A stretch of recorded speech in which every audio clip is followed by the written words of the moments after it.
All right. Hi again, baseball fans. Been a couple nights, just taking a little bit of time off here and there.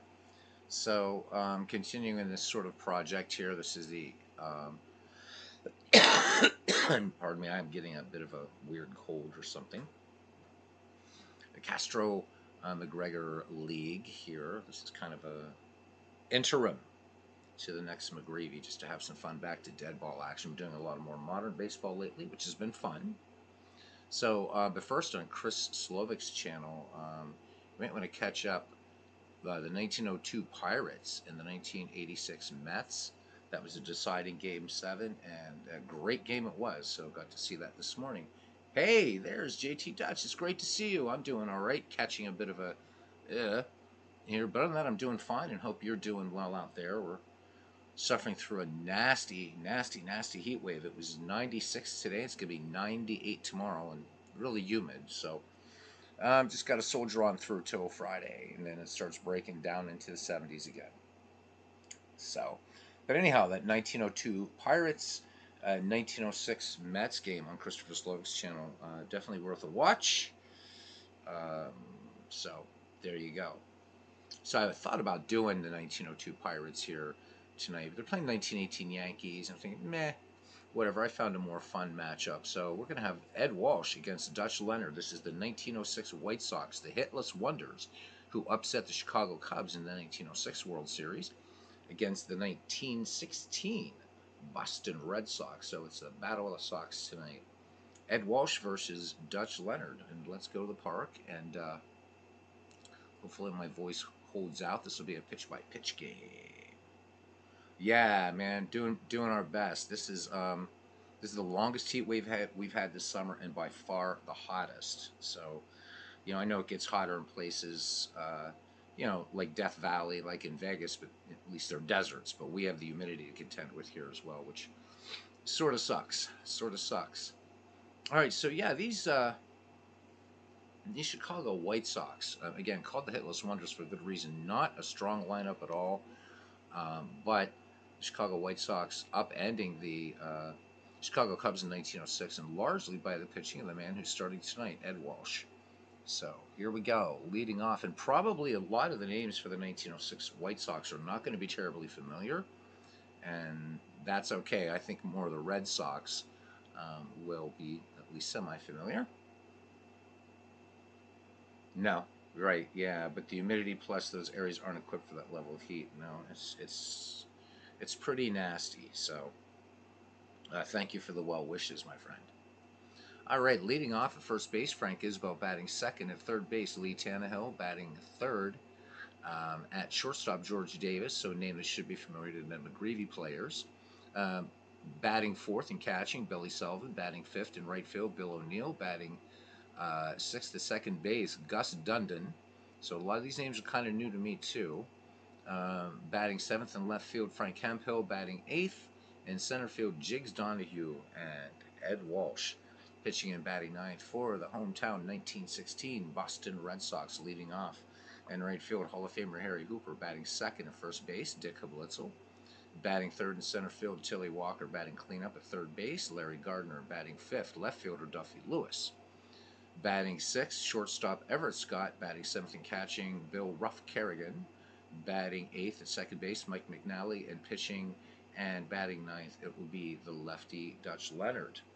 So, teams pretty evenly matched. Let's get to the ballpark. Yeah, as GT Dutch says, the George Davis, one of the greatest shortstops ever. Shame he didn't go to the Hall of Fame while he's still alive. How about it? And that's the case with so many players. Let me change up this view a little bit.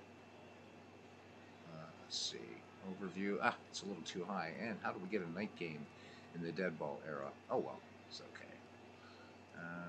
There we go. Wide camera will work a little bit better.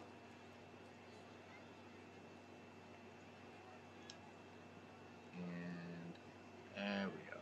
All right, I think we're good to go. All right, leading off then, Frank Isbell, Dutch Leonard has finished his warm-up pitches, and here we are at Fenway Park, circa 1916. So still a lot not added to this venerable ballpark yet. And we're ready to go. Here's the pitch from Dutch Leonard. And that went in there. Fastball for ball one. Kerrigan sets the target. Dutch Leonard delivers. Here's the pitch.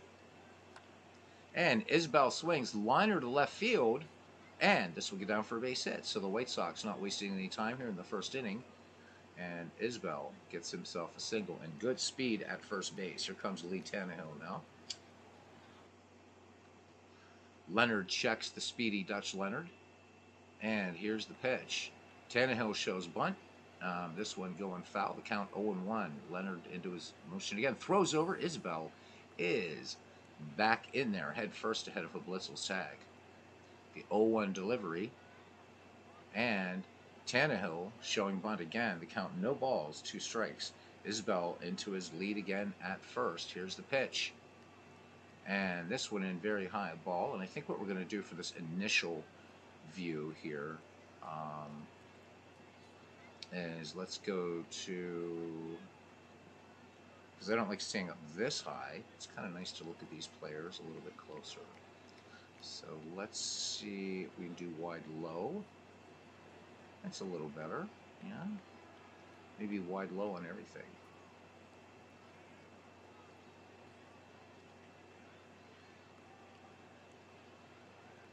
All right, there we go. I don't feel so nosebleed section. Here's the delivery, and this one twisting foul on the first base side. The count 1 ball, 2 strikes in Lee Tannehill. Frank Isbell at first, nobody out. Here's the pitch. And Tannehill swings liner to left, and a diving catch in left field by Duffy Lewis. Looks like Duffy Lewis might have a little injury. Trainer out to check him, and he's all right. Might have just maybe a little scratching the hands out there, but he is fine. So 1 away. Isbell remains at first for shortstop George Davis. Leonard deals, throws over, and good quick move to first by Dutch Leonard, but Frank Isbell in there safely. Swing and a miss. So fastball in there, strike 1. Davis taking a good rip at it. Hey, Sakuni, how you doing? Good to see you. Small crowd tonight at the ballpark, but it's all good. And throw over to first again. Isbell bluffing towards second, but wasn't really moving at all. Count 0-1. Here's the pitch. And this one outside, there's a pitch out, and they're still looking for Isbell to go, and he is hanging out at first. 1 ball, 1 strike on George Davis. Here's the delivery. Davis swings, and hard hit grounder to second, but they're going to turn the 4-6-3 double play. And that does it for the White Sox. They pick up a hit, and we go to the bottom of the first inning. The White Sox nothing, the Red Sox coming to bat. Harry Hooper will lead it off for the Red Sox. And again, sorry for the coughs every once in a while. We're in a 20-degree temperature difference from just a few days ago when it was 77 or 19 to today. It was 96. Tomorrow going to be 98 here. So my apologies, guys. All right, Ed Walsh ready to go. Famous spitballer. Here's the delivery to Harry Hooper. And that pitch in there low for ball 1, a fastball, was said by some of Walsh's contemporaries that they thought that the ball would disintegrate as it was being pitched, and the only thing across the plate was saliva, and then it would just reform in the catcher's glove. So nice little story about Ed Walsh, who apparently also is an excellent singer. The quintessential Irish tenor, you might say. Yep, Ed Walsh, the master of the spitball. JT Dutch, I didn't even look over there. You were saying that great minds think alike. Harry Hooper, of course, a Hall of Famer, mostly associated with the Red Sox, but look up his record on Baseball Reference, and he actually had his better years with the Chicago White Sox.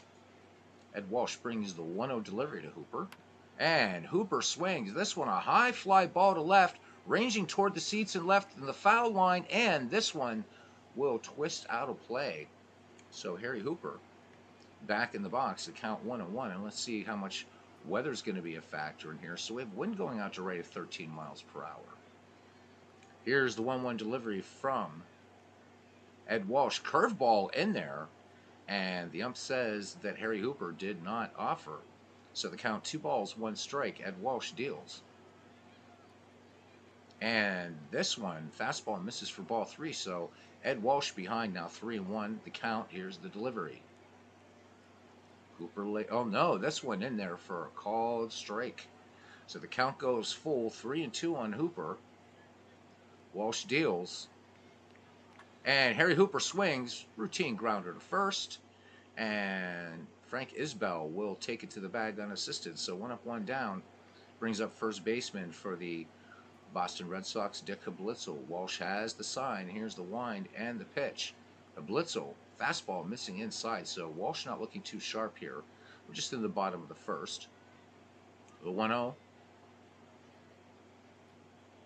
And nice changeup by Ed Walsh. That one in there for a strike. Count goes to 1-1. Walsh brings it. He hasn't brought a spitball yet. And this one, little screwball pitch by Ed Walsh. Missing. 2 balls, 1 strike on Dick Blitzel. Here's the 2-1. And in there, fastball right down the middle of the plate. So the count goes even at 2-2. Walsh steals. And this one low and inside, ball 3. So once again, the count goes full.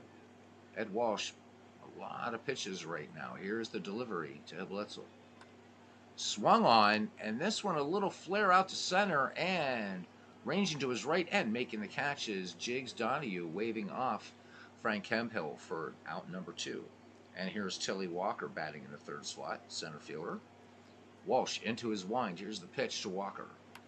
And Walker swings. This one just a 1-hopper to 3rd. And up with it is Lee Tannehill, and he will fire to 1st for the final out of the inning. The Red Sox go in order. We go to the top of the 2nd. We're scoreless here at Fenway Park. Addie Joss. Yeah, I've heard about that Addie Joss was an excellent singer. Sad, short career for that Hall of Famer. Looks like it's just you and me right now, JT. So hopefully you're enjoying a little bit of play by or pitch by pitch here. As I'm kind of moving toward that, I think it's more authentic and baseball being count dependent. All right, here's the catcher Billy Sullivan now, and the lefty deals. Sullivan swings. This one, easy grounder to short, and Everett Scott fires onto Dick Blitzel for the 6-3 putout. So 1 away, pay attention. Don't pay attention to the darkness. Apparently I didn't set that there should only be day games in this game, like an idiot, but who cares? We're here to have fun. All right. There we go. Is Cooney still hanging out with us? All right, here is the right fielder, Bill O'Neill.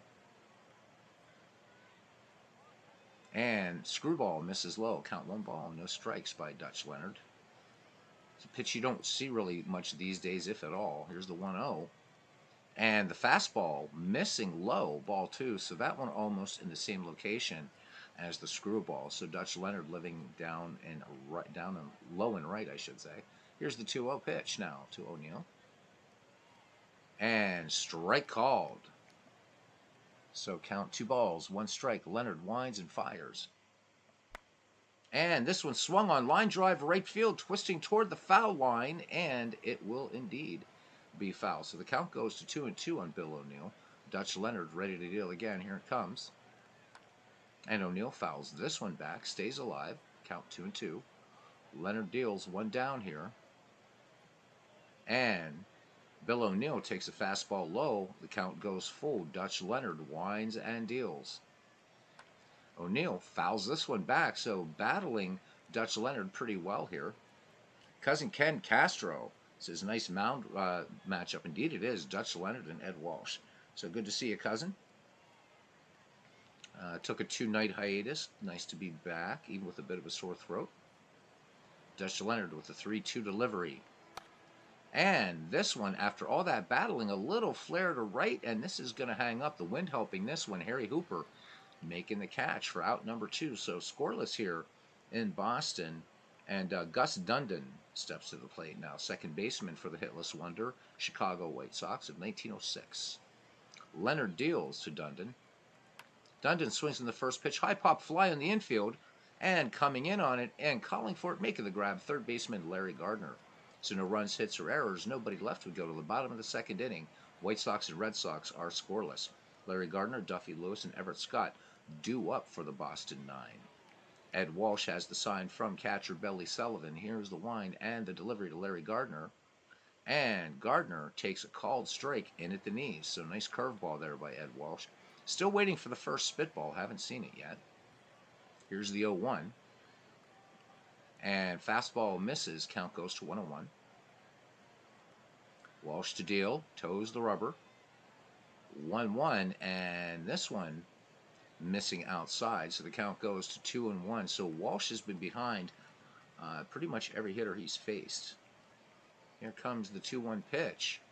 And this fastball missing outside. So Ed Walsh now, count 3-1 on Larry Gardner, who's an excellent contact hitter. Here's the delivery to Gardner. And this one missing inside, changeup missing. So the pitch caught, basically mixing it up is Ed Walsh, but missing the strike zone on 4 straight pitches. So Larry Gardner is aboard, and here is Duffy Lewis. Walsh checks, and the runner goes. Lewis gets the bunt down. Walsh will go to first. So Gardner moves to second. Lewis with the sacrifice. So Boston with a runner in scoring position, 1 away for the shortstop Everett Scott. Walsh with a check of the runner. And this one, the changeup missing inside. So once again, Walsh behind the hitter. They count 1 ball, no strikes. And swung on, line drive to right. And this will get down for a base hit. Everett Scott may have himself an RBI. Indeed, he will. As Scott pulls in with the double, Larry Gardner scores, and the Boston Red Sox out to an early 1-0 lead here in the bottom of the second in the Castro-McGregor League here. Kind of an interim to the next McGreevy. And that brings up the catcher, Bill Ruff Kerrigan. And welcome into Tex Ags. And hey, there's Steve Tate. So Steve had a really nice chat that I caught on the flip side with MV, and you guys ought to check it out. It's really interesting. Covers all kinds of things there. So definitely do check in on that. I think Legends had I think it was college. Was it college F-ball on Action PC?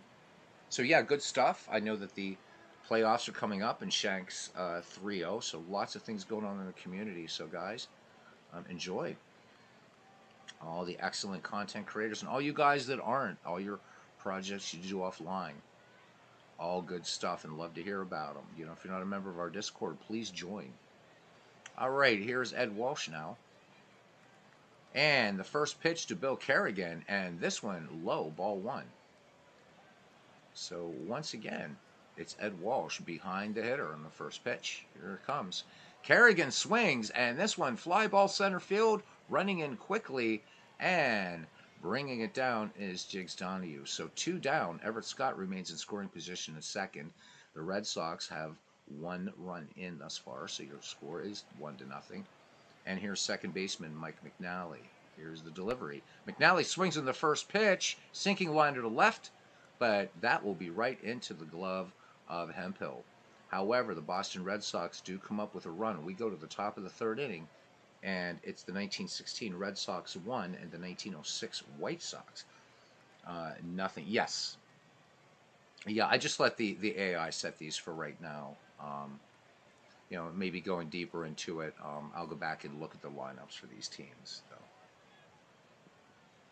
Yeah, Texags have a bit of a sore, scratchy throat, and we're in an absolutely horrific heat wave right now here on the East Coast. Today was 96. Tomorrow's going to be 98 with high humidity. So the only blessing is with sunset earlier and clear skies, we do get a little bit of cooling, so it does get down into the lower 70s overnight. So that does help, and this thing starts to break on Friday, thank God. And then next week it's like 70s and mid 80s. So thanks for asking. All right, here's Frank Hemphill. And Dutch Leonard deals. And Hemphill swings. And this one, fly ball to deep center, and this one going all the way to the wall, and Hemphill is going to have himself a leadoff double. So the White Sox now with a tying run in scoring position, and that brings up Jigs Donahue. And yeah, for a lot of these games, I would have to go through, and I will. This is a 30-team league, JT Dutch, 15 dead ball teams, 15 19th century teams. So I could definitely go through and set lineups, but I figure it's kind of a what if, so I'm kind of leaving it at this point, just for now. This is fun, something fun to do until decide how to do the next Ned McGreevy, and that's when I've got to sort of talk to Cousin Ken about that. All right. Anyhow, here is Jigs Donahue. Let's have a look at Donahue. Since we're talking about him, let's look at his real life stats. Let me see his real life fielding. What do we have here? So he's in 1906. Yeah, so he should be actually at first base for the White Sox. So he did play. He was a right fielder back in 1900 with the Pirates. But yeah, largely a first baseman. Left field came also with the Pirates, so he could also catch. He was kind of all over the place. So let's get back to the game. But good catch there, JT. Good catch. All right. Again, I'm not sure what criteria the AI uses to choose its lineups, but at some point I'll go through and maybe do the lineups for these teams. The 19th century ones are going to be kind of a little more tricky. We need Ken Castro's help on those, definitely. Dutch Leonard deals. And swing and a miss. So Dutch Leonard coming in and dropping the hammer. No balls, one strike. Hemphill at second. Average speed. Here's the delivery. And this one in the dirt. Oh, but good stop by Bill Kerrigan. So Hemphill will have to remain in second. The count 1 ball, 1 strike. Jigs Donahue back in there. Here's the 1-1 pitch. Donahue swings, hard grounder to second, and up with it is McNally, and he will go to Hiblitzel at first for out number 1, and Frank Hemphill, the tying run, just 90 feet away for the Chicago White Sox. And here is Ed Walsh. Dutch Leonard from the stretch to Walsh. Walsh, big swing and a miss. Count goes to 0-1, so Walsh way out in front of the curveball from Dutch Leonard. The lefty from the stretch. And fastball missing outside. The count goes 1-1. Leonard's 1-1 delivery now. And once again, Ed Walsh that time fooled and way out in front of that fastball. So the count 1 ball, 2 strikes, 1 out. Chicago with a chance to tie it up here in the top of the third. Leonard comes home with it. And this one missing with a fastball, so the count even on Ed Walsh. Here's the delivery, and Walsh strikes out, swinging. Curveball once again, so Dutch Leonard bookending it, starting Ed Walsh with a curveball and finishing him up with a curveball. And if you guys have noticed, we're keeping this the pitch location thing up here for anybody interested. All right, back at the top of the order for Chicago and is Frank Isbell, who is 1 for 1. Leonard out of the stretch. Isbell swings. This one grounded down the third base line, and they are going to get Isbell. So the Chicago White Sox leave one at third base. When we go to the bottom of the third, it's the Red Sox of 1916 1, and the hitless wonders nothing. So yeah, hot day in Cleveland too. Well, let's look at Chicago substitutions and see what's going on here. So, let's look. Who's on the roster? So, unfortunately, in game, this makes it a little bit more weird to do this. Because there's our game log. So I have to look. I'm not sure. Again, there might have been some things I haven't adjusted yet for this league, so it's still very early days. So it could be because I haven't set anything yet as terms of each of the managers. Hey, John Haber. Oh, well, we got to get you. We got to get that Discord to you as well. Yep. All right. So, oh, Clinton talk about a game he's doing. Rather have heat than snow. I don't like the snow either. It's just this heat is a little bit. Um, it's tough on the animals. That's why I really don't like it. 98 degrees. You try to walk your dog in weather like this, it is not good. And I work with animals, so it's my job. All right, Ed Walsh to deal with a Dutch Leonard here. Leonard leading it off, and Leonard swings and ground ball diving stop at second by Dundon and makes the play out there. So Gus Dundon showing a little bit of leather out there for the White Sox. One up, one down now. Back at the top of the order. Here's Harry Hooper. Walsh deals to Hooper. And fastball misses low. Ball one. Walsh behind in the count. The 1-0 again. And this one, a strike inside, borderline pitch. But the ump giving it to Ed Walsh to count 1-1 on Hooper. Hooper checks his swing, and the ump says he went around. So the count 1 ball, 2 strikes. Dick Blitzel waits on deck. Here's a delivery from Walsh. And screwball misses low. Count goes to 2-2. Walsh into his wind, and the delivery to Hooper. And this one, ball missing up high. So count 4 on Harry Hooper. Here's the payoff pitch to Hooper. And Hooper swings, and this one line to left. This one twisting out of play on the left-hand side. Count remains full. Ed Walsh brings it home to the Boston right fielder. And this time Hooper straightens it out. This one grounded to third and booted at third by Lee Tannehill. So score that one E5, and Harry Hooper's aboard. That's the second error committed by the Chicago White Sox as Dick Blitzel steps in. He is 0 for 1. Hooper has excellent speed at first. Walsh checks the runner and throws over. Hooper dives back, and he is safe. Sullivan sets the target again. Walsh comes home, and ball 1 in there, curveball. Prefer JT Dutch's cool days to hot ones. All right, here's the 1-0. And this one, soft grounder to third. They will not turn 2, however. Tannehill will go to first for the out. Hooper in second is Clinton Parks giving us a running commentary of a game that he's doing. And here's Tilly Walker. By the way, Friday night, I believe, is opening night, gentlemen. Legend Sports Universe, I think he said it's opening night. It certainly will be a game. If it's not opening night, maybe an exhibition. I think it is opening night. So check with Legends. Make sure. We need to drop this. Discord for John Haber into the chat.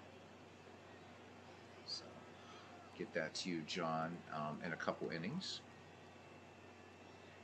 And what I can also do, John, if you want to actually bookmark this or whatever, just come back to it, and I will leave it in the description in the comments of the video afterwards. I can do that as well.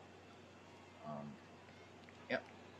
Okay, so Friday, I'm hoping for 2 or 3 franchise baseball league opening day broadcasts. So join in, guys, on Friday.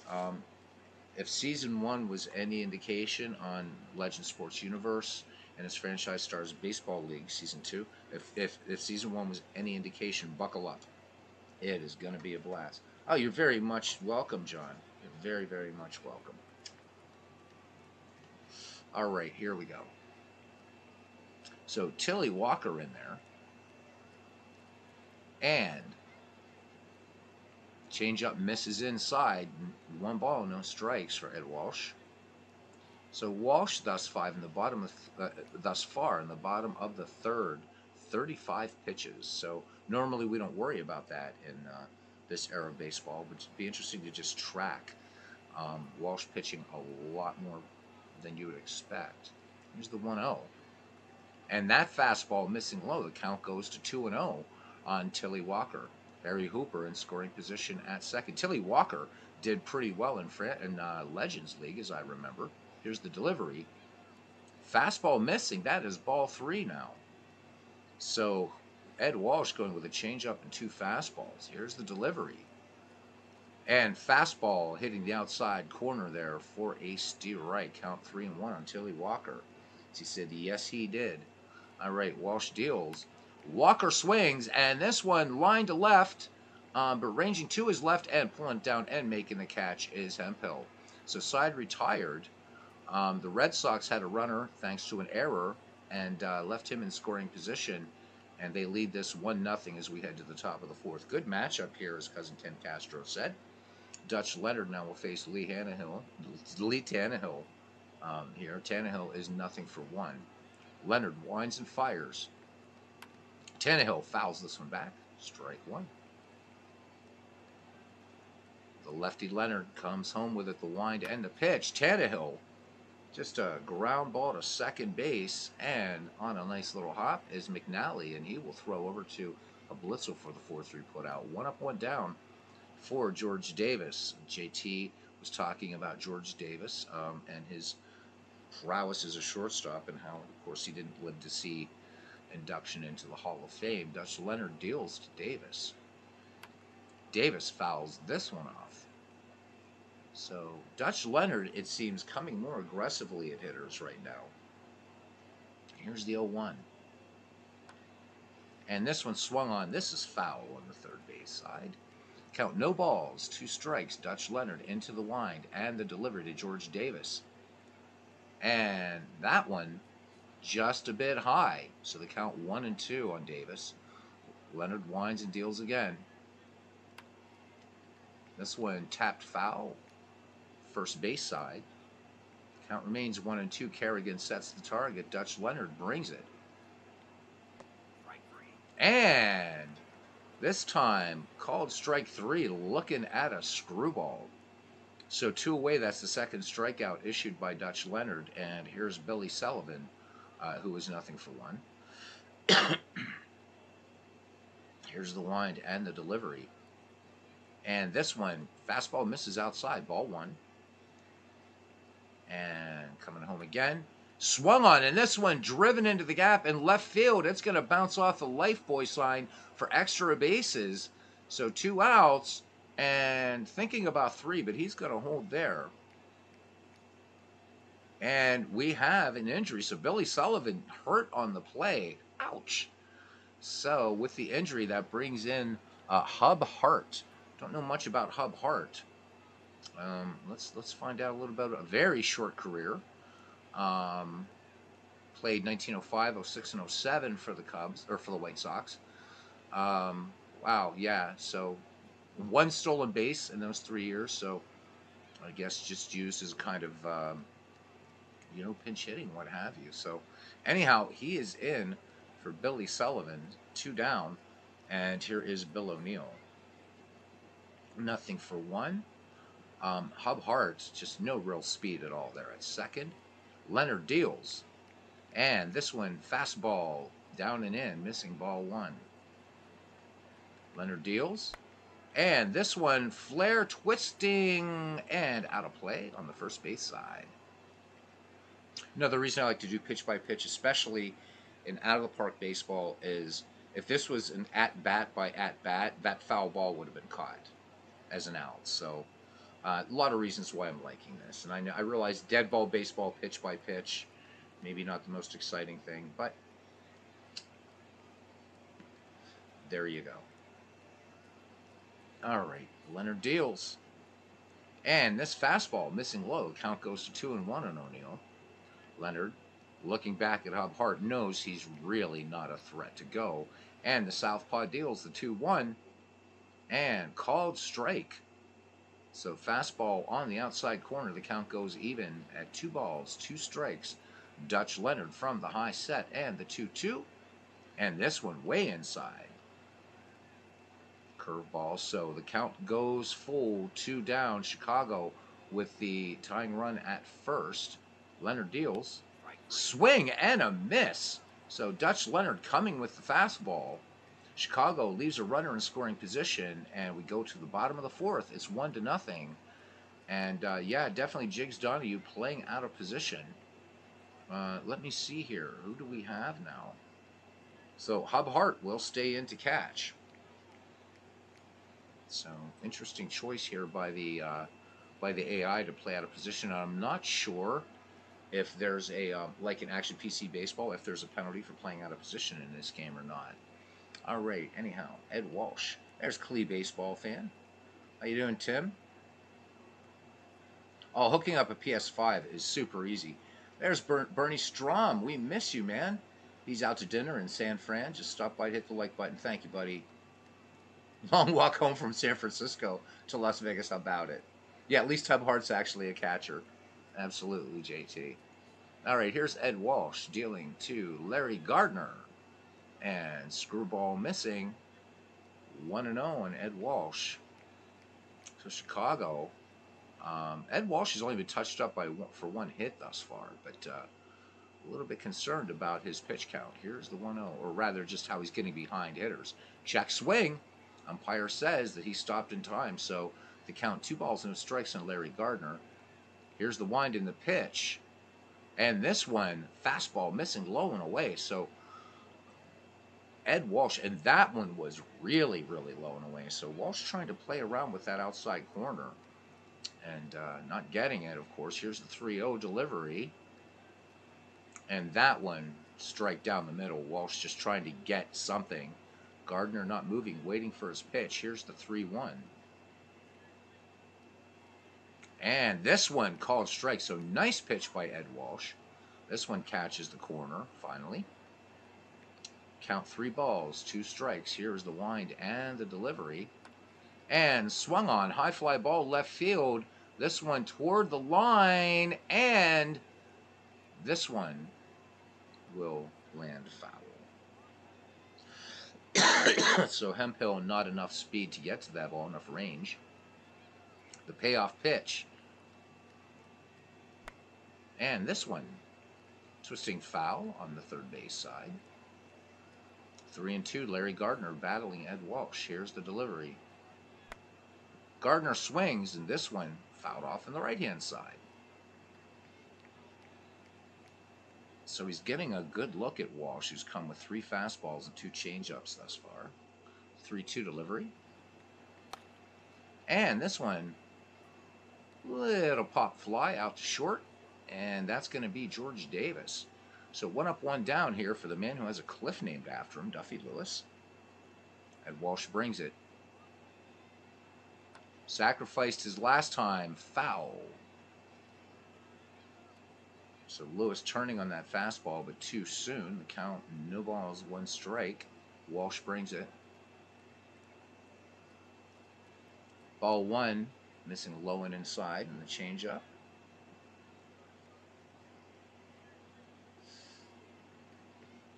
So JT Dutch says, funny thing about the hitless wonders, referring to these 1906 White Sox, they were last in the AL in batting average, but they were 3rd in runs scored.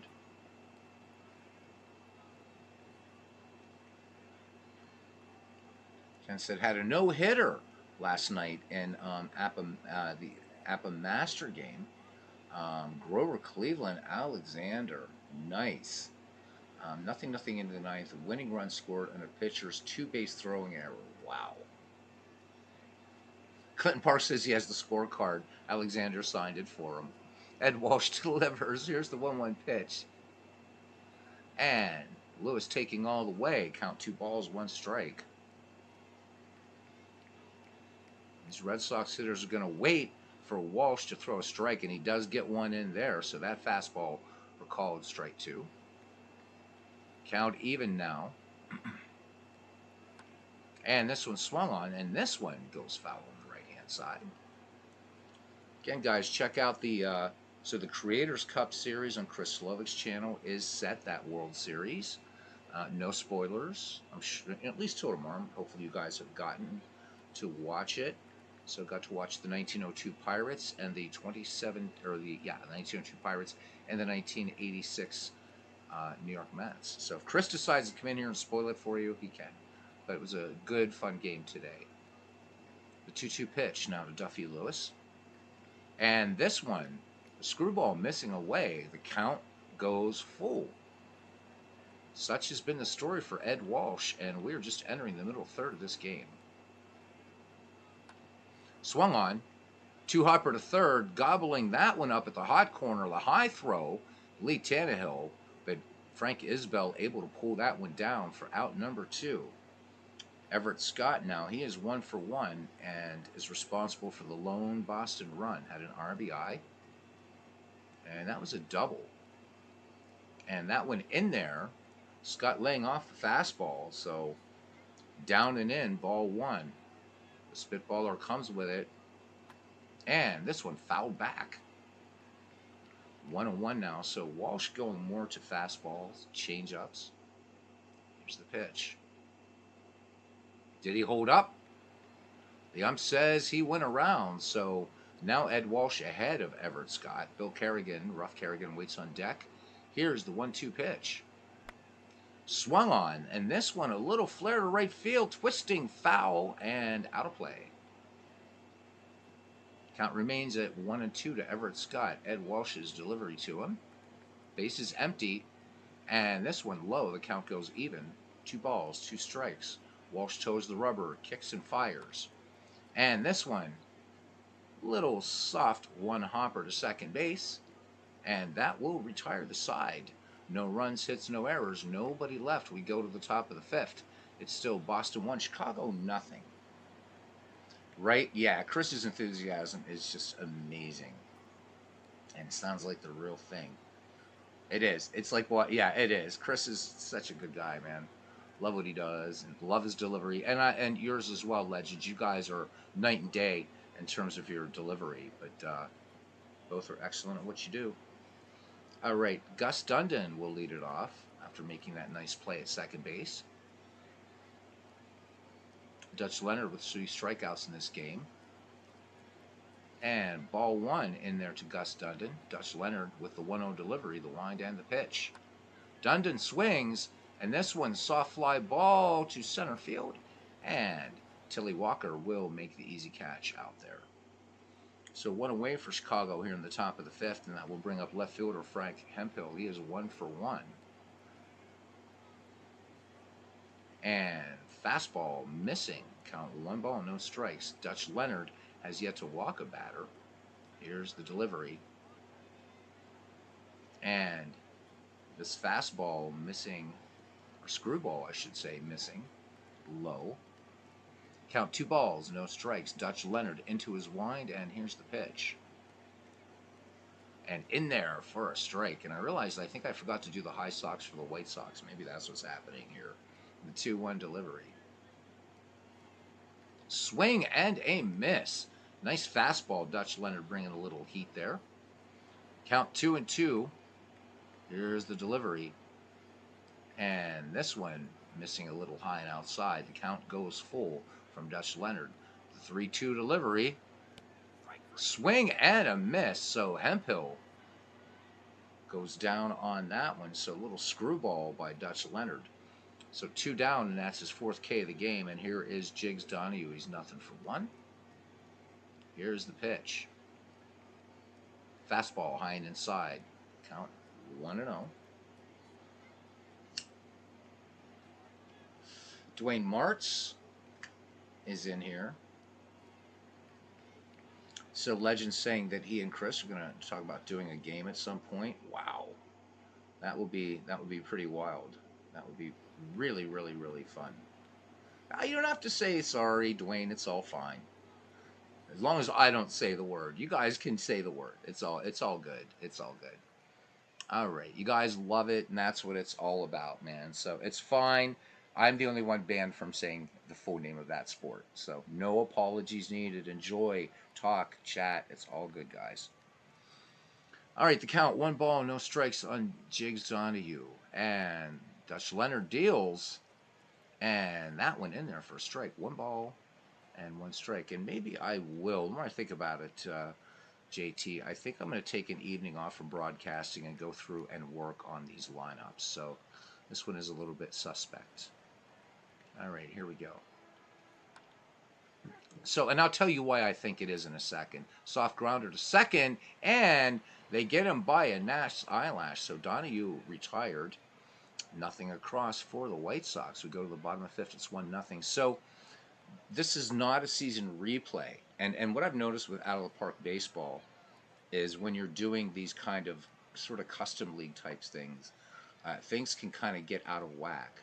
Because I guarantee you, if I would set up a 1906 replay, that you would see everything sort of done properly. So I have noticed some anomalies with that in the past, but I usually just let it go. I'm usually offline doing it. Interestingly, though, in tournaments, though, I've done tournaments on here, and it doesn't do that. It seems to be, this is set as a season, so I might have to troll around the out of the park fora and see what, see if anybody else has run into this issue. Because it usually is not going to play somebody not rated at that position, except in something like this. And maybe they just haven't given this enough work. Because how many people will play out a whole season of mixed teams? Probably not a lot. All right, Bill Kerrigan in there. And that one, Ed Walsh just cutting the plate in half. That one in there for a strike. He winds and deals. And this one, chop foul, right-hand side. No balls, 2 strikes. Ed Walsh ahead on the hitter. Can he get a strikeout here? Trying to get him to chase. Screwball missing away. Count 1 and 2. Walsh comes home with it. And now Walsh missing inside with that fastball. The count goes even at 2. Walsh steals. And this one missing fastball inside, and the count goes full. Walsh behind the hitter once again. Here's the payoff pitch. Swung on, and a seeing eye single up the middle. So the Red Sox pick up their second hit of the game. Kerrigan will hold first. Yeah, right. So we talked to Steve, and hopefully he will do a maybe a little video on setting up managers for Shanks projects in Action PC, because you're dealing with cross arrow players. This something like this is a little easier because this is 19th century dead ball, so it's fairly similar. But with Shanks, you're the entirety of baseball history. What was it the other day? We saw the thing, the Action PC AI bunt with Jimmy Fox like 3 times, so it was weird. And Ted Williams stealing. Part of Ted Williams stealing, though, was the manager, I think, wasn't set up. And congratulations, Bernie. Even with all that said, your team made a great showing. And this one, wild pitch. This one getting away. And Bill Kerrigan will move to second. Hub Hart had to chase that one to the backstop. So Boston with a potential second run in scoring position. Nobody out. Walsh deals to Mike McNally, the 1-0. Fastball missing low. 2-0 now. Walsh appears in, has the sign from Hub Hart, the 2-0 delivery. And this one going very low, so 3 straight out of the strike zone again by Ed Walsh. Here's the delivery. And on 4 pitches, Mike McNally will get down to first base. So Boston with 2 on, nobody out, and a 1-0 lead. And here's pitcher Dutch Leonard. Corners in. Here's the pitch. Leonard bunts foul. Strike 1. Walsh out of the stretch. And their double steal was on, and the bunt sacrifice works. So nice little dead ball tactics going on there. Kerrigan at third, McNally at second. 1 down, Harry Hooper at the plate. Hooper 0 for 2. And Ed Walsh gets the first pitch strike. So for being behind so many hitters in this game, Walsh has only walked 2. Here it comes. Fastball misses away. 1 ball, 1 strike from Ed Walsh from the stretch. Hooper swings on this one. A little Texas leaguer, or a dunker, as legends would call it, into left field. Hooper picking up the RBI. Trotting home to score is Ruff Kerrigan, and the Red Sox now holding a 2-0 lead. All right, Harry Hooper at first. Mike McNally at third for first baseman Dick Hablitzel. He is 0 for 2. Walsh deals to Hablitzel. 1 ball, no strikes, so screwball missing. Once again from the stretch. And this one, high pop fly. Out in the shallow outfield grass, calling for it is Gus Dundon. So 2 away, runners stay. And here's Tilly Walker, nothing for 2. And the throw to first. Hooper back easily. Gets up, dusts himself off. Walsh from the stretch, brings it home. And fastball missing for ball 1. Tilly Walker back in the box now. And Walker sends this one to center field and running in quickly and making a nice catch on his jigs. Donahue playing out of position but making the catch. The Red Sox score a run on 2 hits and a walk. 2 left on. We go to the bottom or the top of the 6th. And it's the Red Sox 2, the White Sox nothing. Which Hamilton was faster? The first one. I think so. Yeah.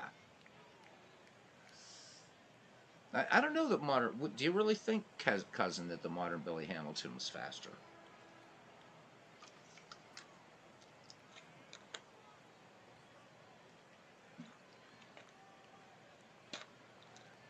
Nah, but Ken, remember you're talking about cross-era play. We figured out the problem with that. It's because the manager, and we actually discovered that was doing it in Shanks too. We didn't set the manager to do quality over, I think it's like real life stats or something. Had we done quality, that would have fixed it. So hopefully we'll see Billy excel. Should he get into the next Howie Shanks league, or the next McGreevy league, because it's going to be a little bit different. Still the same players from the same era, but I'm not using the baseball history collection this time. All right, we're just going to go from a smaller draft pool and see what we can come up with. All right, Walsh deals. Or, I'm sorry. Yeah, Dutch Leonard deals to Ed Walsh. Count 0-1. Here's the pitch again. And check swing. So holding up there, Ed Walsh, good eye up there. So 1 for 1. Or 1 ball, 1 strike. Ed Walsh is nothing for 1. Dutch Leonard into his wind and the delivery to his mound opponent. Walsh swings. This one a little flare to right, but the wind is going to help this one stay up and help Harry Hooper make the catch. So 1 up, 1 down for Frank Isbell. Chicago first baseman is 1 for 2. Dutch Leonard deals. And this one missing outside, ball 1. Dutch Leonard with 4 strikeouts through 5 1/3.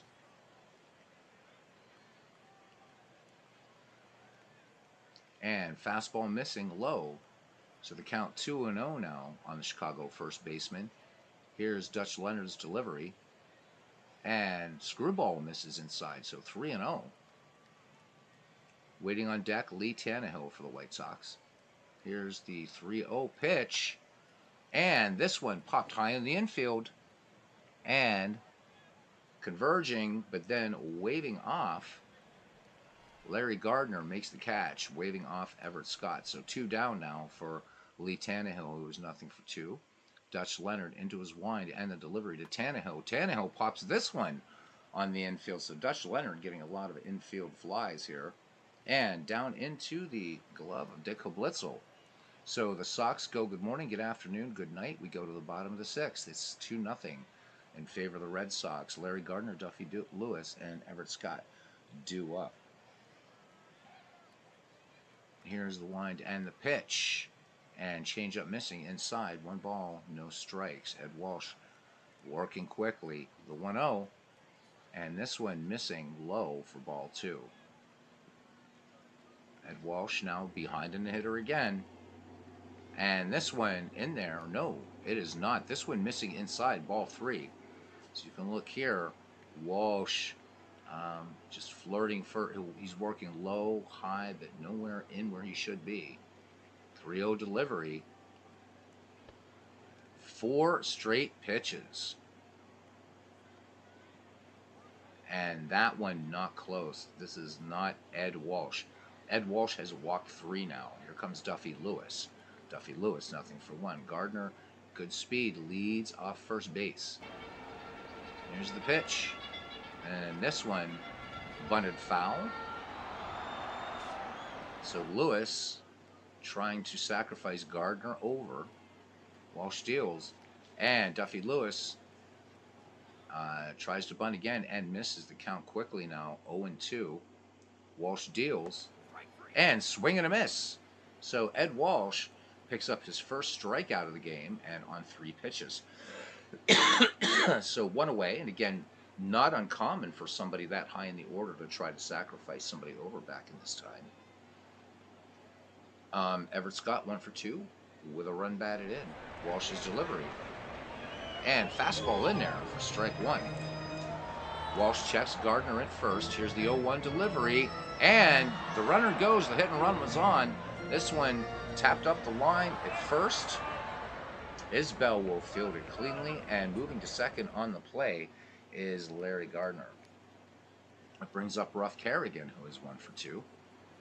Walsh delivers, and this one, ball 1, missing low.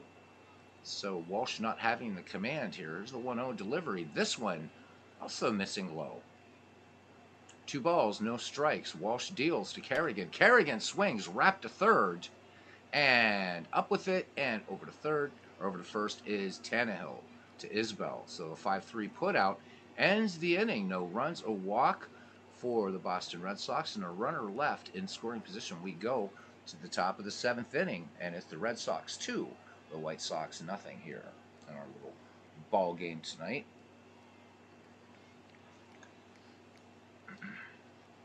So getting back to it, it's a good chat going on in the chat. So good.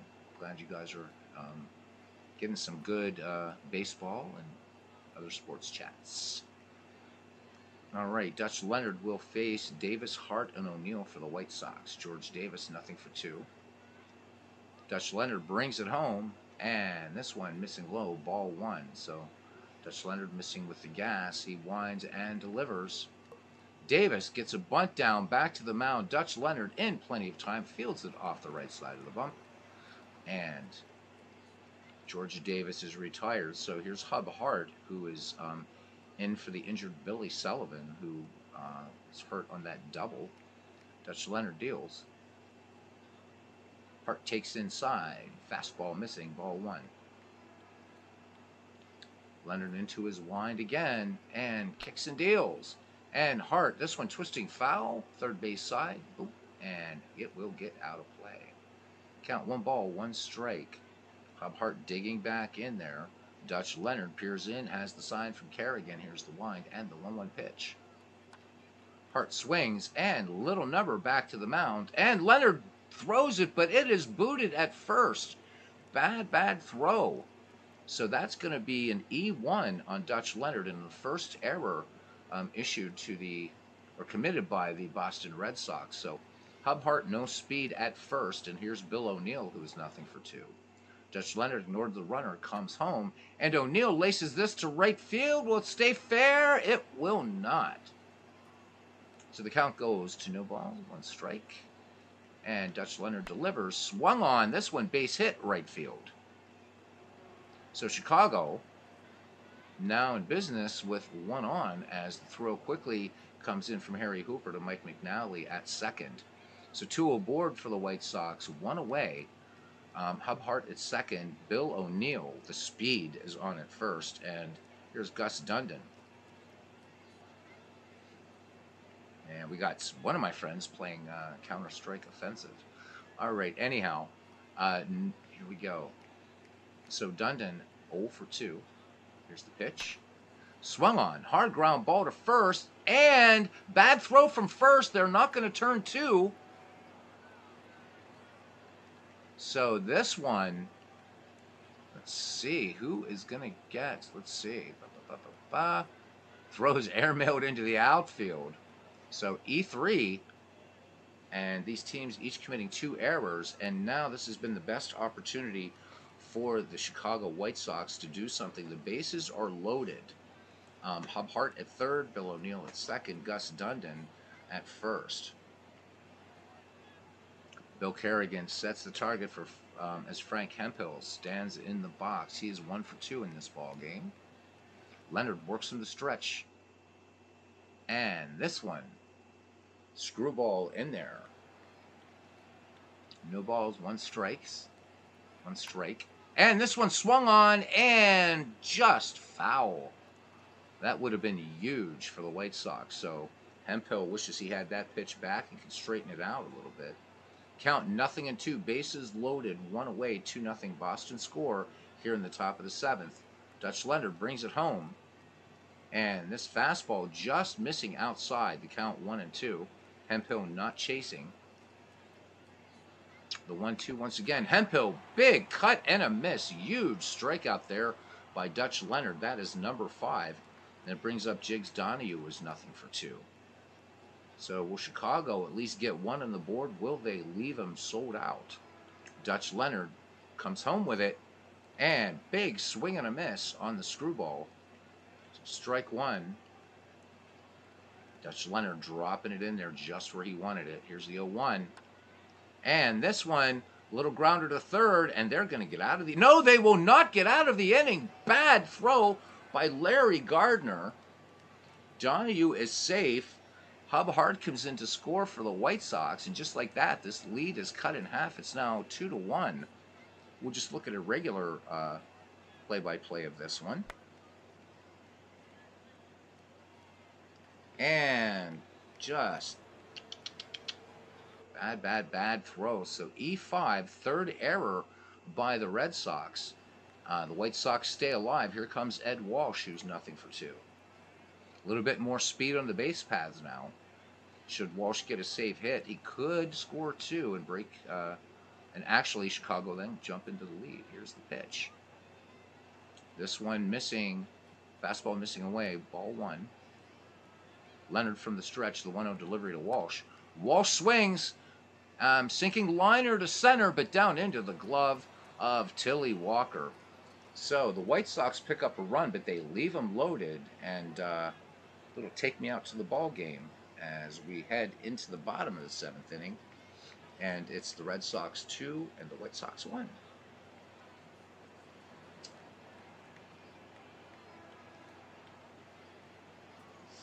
So let me see. I've got to find our Discord link. Where's Robbie Wartburg when you need him? All right, guys. Let me see. I think I'm going to find that and leave it for John in the description is what I'll do. Yeah, another close one, and my throat's killing me. That's why I'm kind of tonight. But I wanted to do a ball game. So hopefully this doesn't go into extra innings. All right, so it's going to be Mike McNally, Dutch Leonard, and Harry Hooper. Ed Walsh ready to deal now. McNally walked his last time, and this one just a little bouncer to second, and Dundon to Isbell for the 4-3 put up. 1 up, 1 down now for Dutch Leonard, 0-1. Ed Walsh deals, and Leonard grounds this one to second, and this one again will be Dundon to Isbell. So 2 Red Sox up, 2 Red Sox out. Back at the top of the order for Harry Hooper, 1 for 3 with a run batted in. Here's Walsh's first pitch, and Hooper swings, lined right to third base. Lee Tannehill makes the catch. The Red Sox go in order. We go to the top of the 8th. The 1916 Red Sox 2, the 1906 White Sox 1. The White Sox won 4-2. The Red Sox 2, 3, and 3. Frank Isbell, Lee Tannehill, and George Davis. The number 1, 2, 3, and the hitless wonder lineup. The hitless wonder's out hitting the Red Sox 4-3 right now. Dutch Leonard with 5 strikeouts through 7 innings of work. Leonard has only thrown 80 pitches. And here's the delivery. Frank Isbell lines this one to right. Foul. I want to look at Leonard's, let's look at his career here just quickly. Looking at Dutch Leonard. And for some bizarre reason, there we go. There we go. Hit the wrong button. All right. So in his career, he was 139-13 and 113. A WHIP of 1.23. His ERA plus a 102. And good old-fashioned ERA 2.76. So pretty good pitcher. Certainly not Hall of Fame. Good pitcher. Excellent year in 1914 with the Boston Red Sox. That year, he went, and that was when they faced the Boston Braves in the World Series.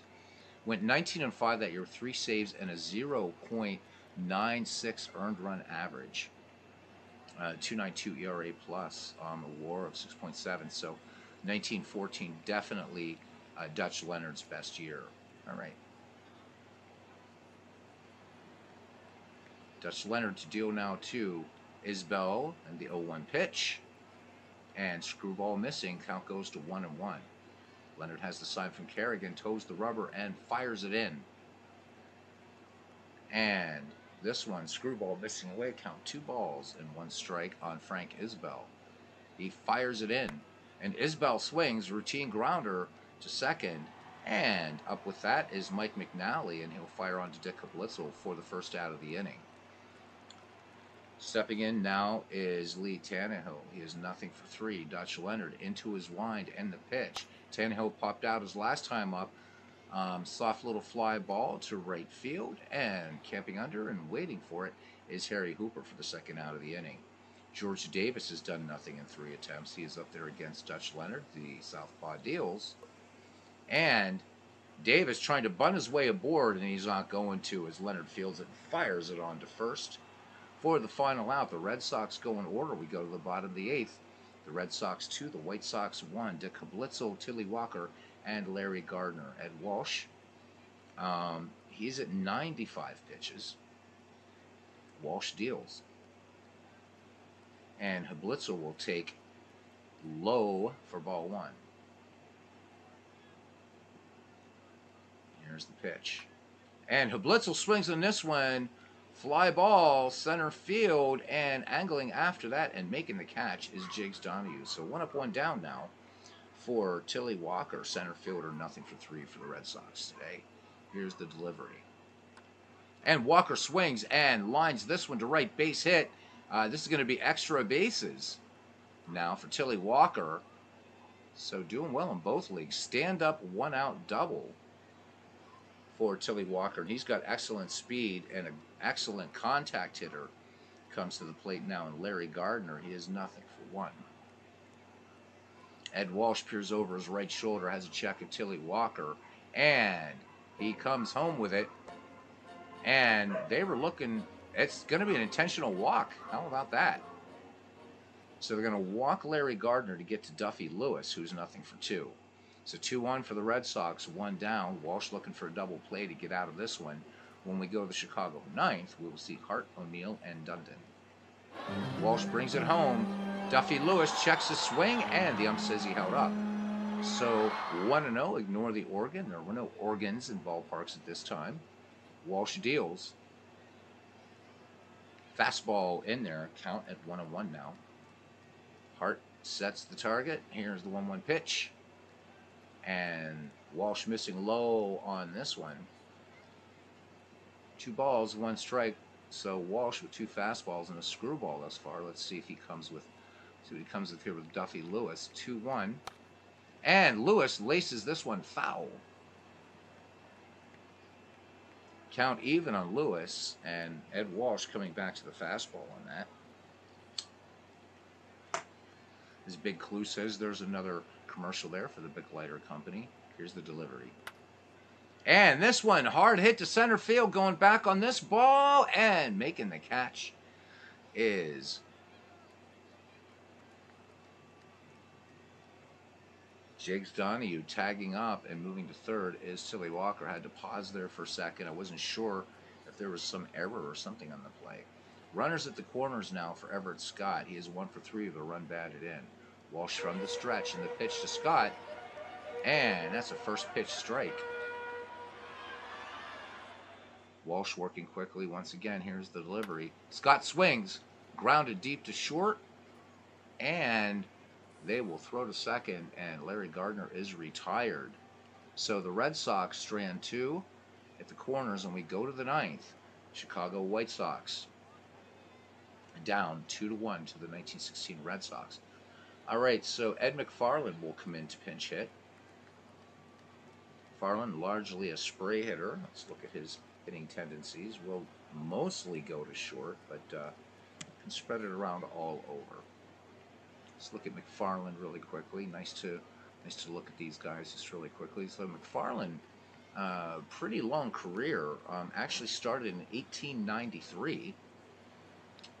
Took a couple years off, came back 1896, 97. Then he goes all the way through and finishes his career in 1908, splitting his time really between the White Sox and the Philadelphia Phillies. I think I remember Cousin Ken talking about Ed McFarland. I think he was in our McGreevy League. Can't remember. All right, Dutch Leonard ready to deal to the right-hander McFarland. McFarland looks at ball one away, so Dutch Leonard quickly deals. Here's the 1-0 from the southpaw.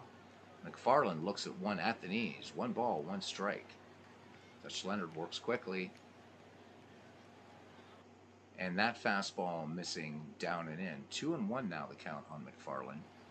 McFarland represents the tying run. Dutch Leonard into his wind. McFarland swings, and this one wrapped to center, but it looks like it's going to stay up long enough for Tilly Walker to make the catch. So 1 up, 1 down now for left fielder right fielder Bill O'Neill. He is 1 for 3. Lefty deals. Base hit for Bill O'Neill last time. This time takes curveball in there, ball 1. Leonard deals. And that one in there for a strike. 1-1. Here's the delivery from Dutch Leonard. That one missing outside. 2 balls, 1 strike, 1 down, 2-1 Boston lead. Here's the pitch. And screwball missing. So the count goes to 3-1 to Bill O'Neill with 1 down. Gus Dundon awaits on deck. Here's the 3-1. Swung on. Little number to third. Actually, he's going to pick it up is Dutch Leonard. And he's going to go to first. And with good speed there by Bill O'Neill, he's going to pick up the infield hit. The ball taken a funny bounce as Heine Wagner is in to play third base now for the Boston Red Sox in 1916. All right, 1 away, a runner on. And here's Gus Dundon. He is nothing for 3. Dutch Leonard checks the speedy Bill O'Neill at first.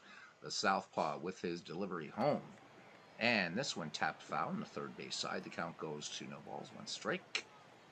Leonard brings it again. The runner does not go. This one grounded to short. They could and they will turn the 6-4-3 inning-ending double play. And the Boston Red Sox of 1916 defeat the 1906 White Sox by a score of 2-1. And not much to talk about in this game. The MVP, let me see. Who's our MVP? Player of the game is Dutch Leonard. So Dutch Leonard ends up striking out 5. So we're going to leave this game. Boom. And we'll go ahead and quick play just a bunch of these, just really, really quickly. So, Ken, had I known you were going to be here tonight, I would have held off on this game. And actually, I can if you would like. We'll just have to figure out, because I know that you want to get to bed a bit earlier due to your doctors. I don't like to stream at the same time that Robert's doing, so I'll have to figure out something here. Great game. Hey, there's Sean, a.k.a. WWG. Yep. Working on Staples' website, trying to put together manuals for various cards and dice, then print off. It's early, you're good. Well, it could be just you and me, Ken. Maybe what we'll do is do a batter by batter. So what do you think about some 1870s baseball?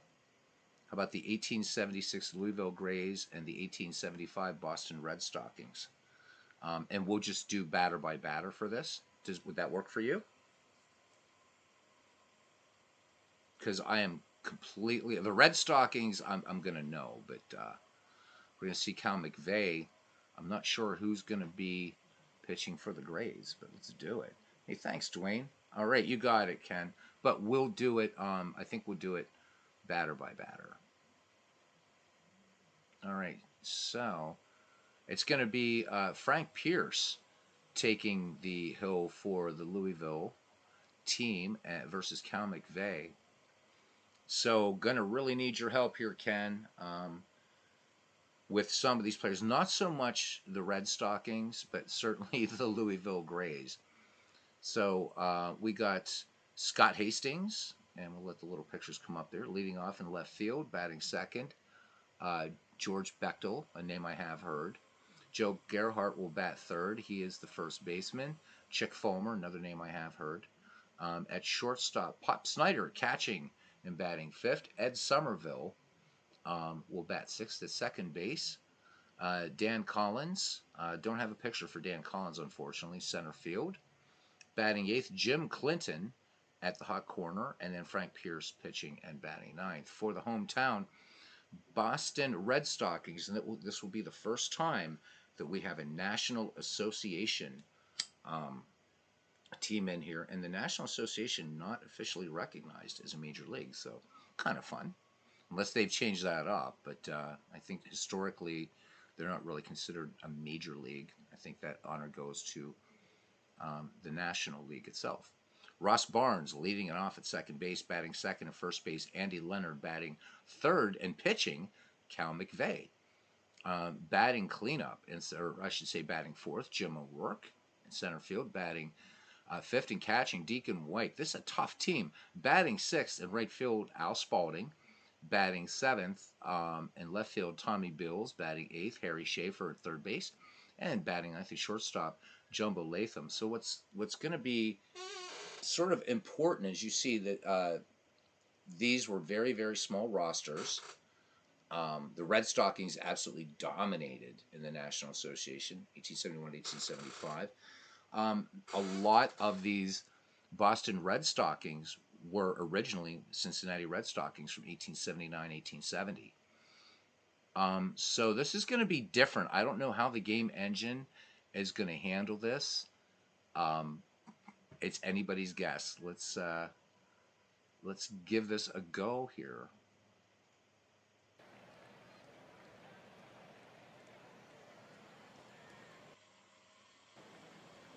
All right, so this is just. I thought this was a nice looking park. I used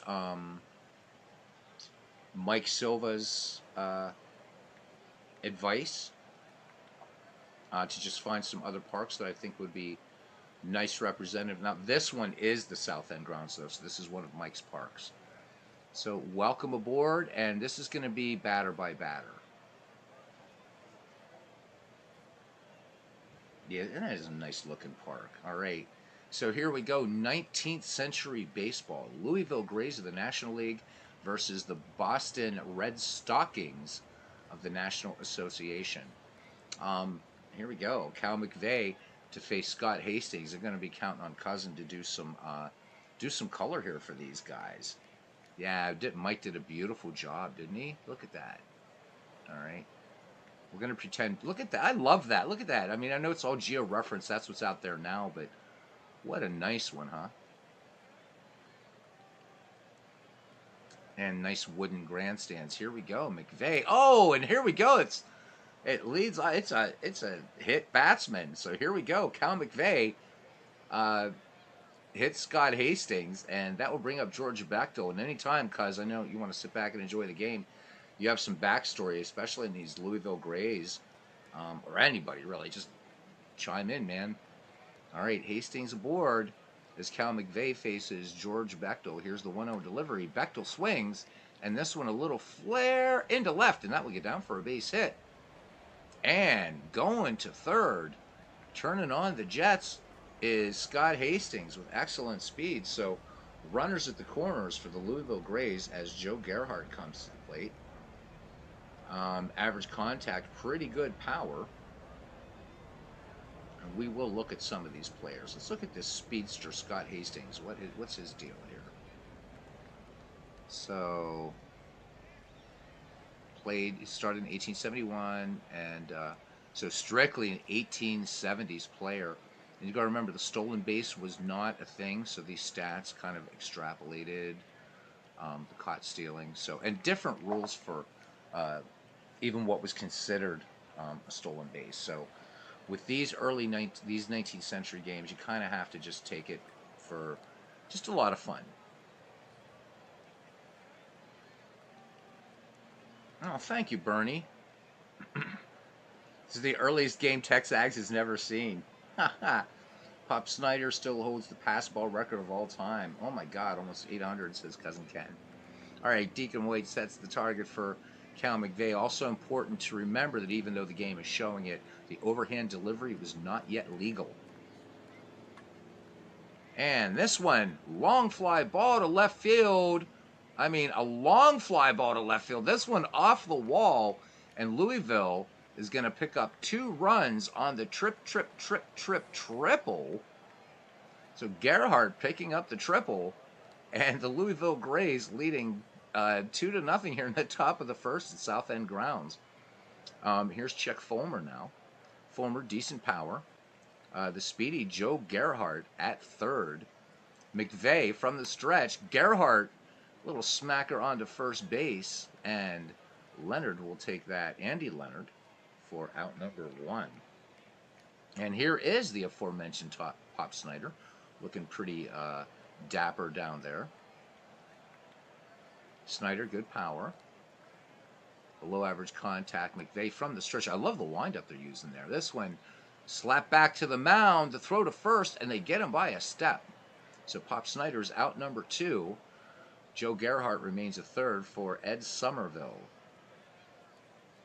McVeigh from the stretch, and in fact, he's not doing overhand windup. We'll see what they do.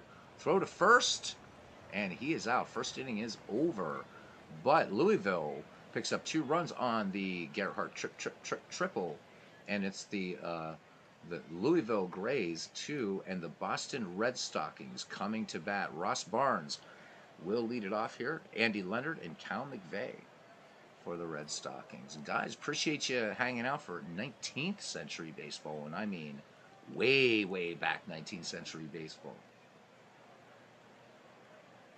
Wow. I mean, so right, these teams, right, the 1875 Red Stockings, right? I mean, there's still Wild West on both of these teams. And these Red Stockings teams just 10 years after the American Civil War. All right, Pierce deals to Ross Barnes. And Barnes immediately spanks this first pitch into the corner here at South End grounds. Cranks and cranklets. And Barnes is in there with a leadoff double on that 3-2 pitch. So Barnes with speed, and here is Andy Leonard. Andy Leonard, first baseman for the Red Stockings. The 1-0 delivery, and Leonard swings. This one grounded deep to second, and up with that is Somerville, and he'll go to Joe Gerhardt for the 4-3 putout, and moving to third is Ross Barnes, and it brings up pitcher Cal McVeigh batting in the 3 spot. Pierce brings it home, and they're not using an overhand delivery. I love that. And coming in to score, McVeigh has himself an RBI single. Why do I have a feeling we have a high-scoring game on the way? So Ross Barnes comes in to score on McVeigh RBI, and McVeigh is at first with good speed, and here is Jim O'Rourke. Wrong Jim O'Rourke. I have to fix that. And that's probably the wrong Frank Pierce, too. Damn it. These 19th century... I should have looked at these teams more closely. Mea culpa, guys. Just pretend that Jim O'Rourke came into the future or something. I don't know. Here's the pitch. And the runner goes. The throw down. And dead to rights is Cal McVeigh. So bases empty, 2 away, 2-1 your score. Jim O'Rourke back in there. Frank Pierce deals. Here's the 0-2 pitch to Jim O'Rourke. O'Rourke swings. And this one, a little dribbler to short, and no throw made by Fulmer. And Jim O'Rourke will pick up the infield hit. So that's number 3 for the Red Stockings, and it brings up Deacon White now. Deacon White, definitely one of the more famous 19th century players. Here's the delivery, and White lines this one to second, but plenty of time for Somerville to fire on to first, and the Red Stockings answer with 1 here in the bottom of the first. We go to the second. It's the Louisville Grays 2, and the Boston Red Stockings 1. And there's Michael Silva. How you doing, man? Good to see you. Everybody was admiring your ballpark here. Um, South End Grounds in Boston. Actually, I want to see something. Because I do want to change the view. Not just because Michael's here. I want to go... Is it this one I want? Oh, I wanted a higher look at these grandstands. That's what I wanted to do. The reason I want to take it off this view is a 19th century uniform would not quite have looked like this. But still, just to give you an idea of Michael's great work, not only this ballpark mod, Michael did all the uniforms for these teams. And they're great. Just great stuff. So, but I think just because. All right. Yeah, this one doesn't have the center field camera. I could probably put it in there, but yeah, it doesn't. It has center field stands camera, which would be kind of crazy. Let's see what happens. I think I accidentally hit that, didn't I? Let's make sure. Wide low. Yep, everything's all right. Okay. So Cal McVeigh to deal to Dan Collins again for 19th century games for a while. These are going to be batter by batter. Dan Collins swings, fly ball out to center field, and drawing a beat on it, making a catch is Jim O'Rourke. So 1 up, 1 down now for Jim Clinton. I really want to check a lot of these guys' numbers. But you can see the wooden grandstands over here, guys. Great job. Ross Barnes up with it and fires on to Andy Leonard for out number 2. Sorry, guys, I am getting ill. We're going to hang in, and we're going to be just bad. All right, there we go. Cal McVeigh now brings it to Frank Pierce. Frank Pierce swings. This one wrapped to short and into center field under the hand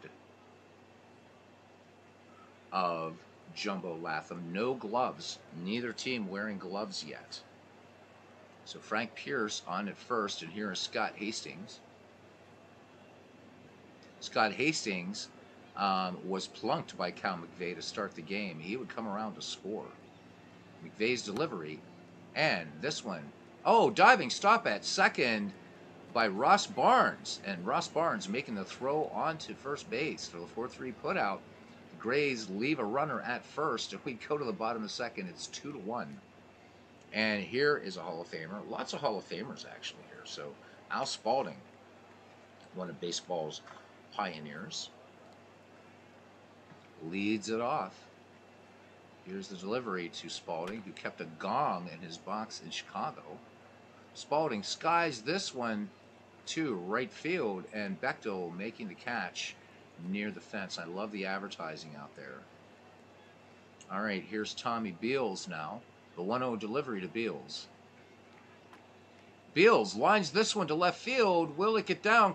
Going back, and then coming back in on it is Scott Hastings. So 2 quick outs here in the bottom of the second for Harry Schaefer, third baseman for Boston. Pierce deals to Schaefer. 2 down, bases empty. Schaefer swings. Grounder to second. And up with it is Ed Somerville, and he'll go to first. 3 up, 3 down. We go to the top of the third. Louisville 2, Boston 1. And it will be George Bechtel, Joe Gerhardt, and Fulmer due up for the Louisville Colonels. This is an absolute blast. All right. Here's the 3-0 delivery to Bechtel. And Bechtel swings in this 3-0, and high fly ball into center field, and giving chase is Jim O'Rourke, and he will put his 2 hands around it. 1 down now.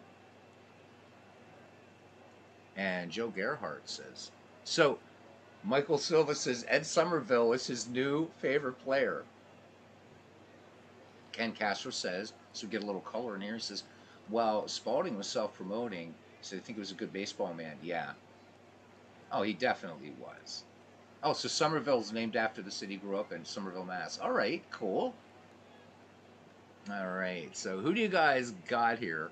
Who do we got here? Who's going to win this one? We got Louisville and Boston. Both really good teams. The Boston team probably a little better known from the history books, but all right. Joe Gerhardt is 1 for 1 with 2 runs batted in, with my favorite hit of the game, with that triple McVeigh with a 3-2 pitch, and this one missing. And again, ball 4 wouldn't have been a walk, but he's on. So we're just gonna play. We're just gonna play pretend here. McVeigh now will deal to Chick Fulmer. Chick Fulmer is 0-for-1, and the runner goes and up with it. And they're not going to get Gebhardt. He is just too fast. So Deacon White with a good arm, and that one gets into the outfield. We're going to look at that one again, because I spoke too soon. I knew Gebhardt had second stolen. We'll just do a regular replay on this. So up with it is White, and this one gets into shallow outfield, and with Gerhardt's speed, I keep calling him Gebhardt. Gerhardt's speed makes it to third. So Louisville threatening here with 1 down and a runner just 90 feet away. Chick Fulmer back in the box. The 2-1 pitch to Fulmer, and Fulmer sends this one to left field. Should be deep enough to score Gerhardt, and making the catch is Beals, and trotting home with the third Louisville run is Joe Gerhardt. So he's been a machine today. How about it? All right, here is Pop Snyder, 0-for-1, cranks and cranklets, as Harry Stevens winds his way through the stands, regaling fans with sonnets from Shakespeare, as well as the best lines from King Lear, and of course the Scottish play. Cal McVeigh deals. Here it comes. And swung on. 2-hopper to short, and this one dropped by Latham. So Jumbo picking up the error here. That's number 2 for the Red Stockings. Pop Snyder aboard. McVeigh deals now. Pop Snyder has some speed. McVeigh brings it home. Here's the 2-1 pitch. This one a number out in front of the plate. And Snyder tearing down the first base line, and they do just get him. However, Louisville picks up another run, and we go to the bottom of the third here. Louisville Grays 3, the Boston Red Stockings 1. So Jumbo, Latham, then Ross Barnes and Andy Leonard due up for the Boston 9. Should show you guys the rosters here. You can see how small they really are. And this one laced into left, and this will get down for a base hit.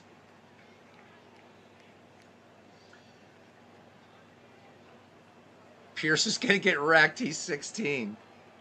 Well, so far, Pierce enjoying a 2-run lead. So, Cousin, and I need a little bit of your, always need your 19th century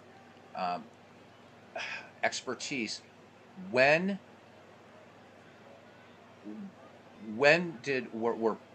could batters not call for a pitch anymore, whether high or low? And when was the overhand delivery legalized in baseball? We'd love to know.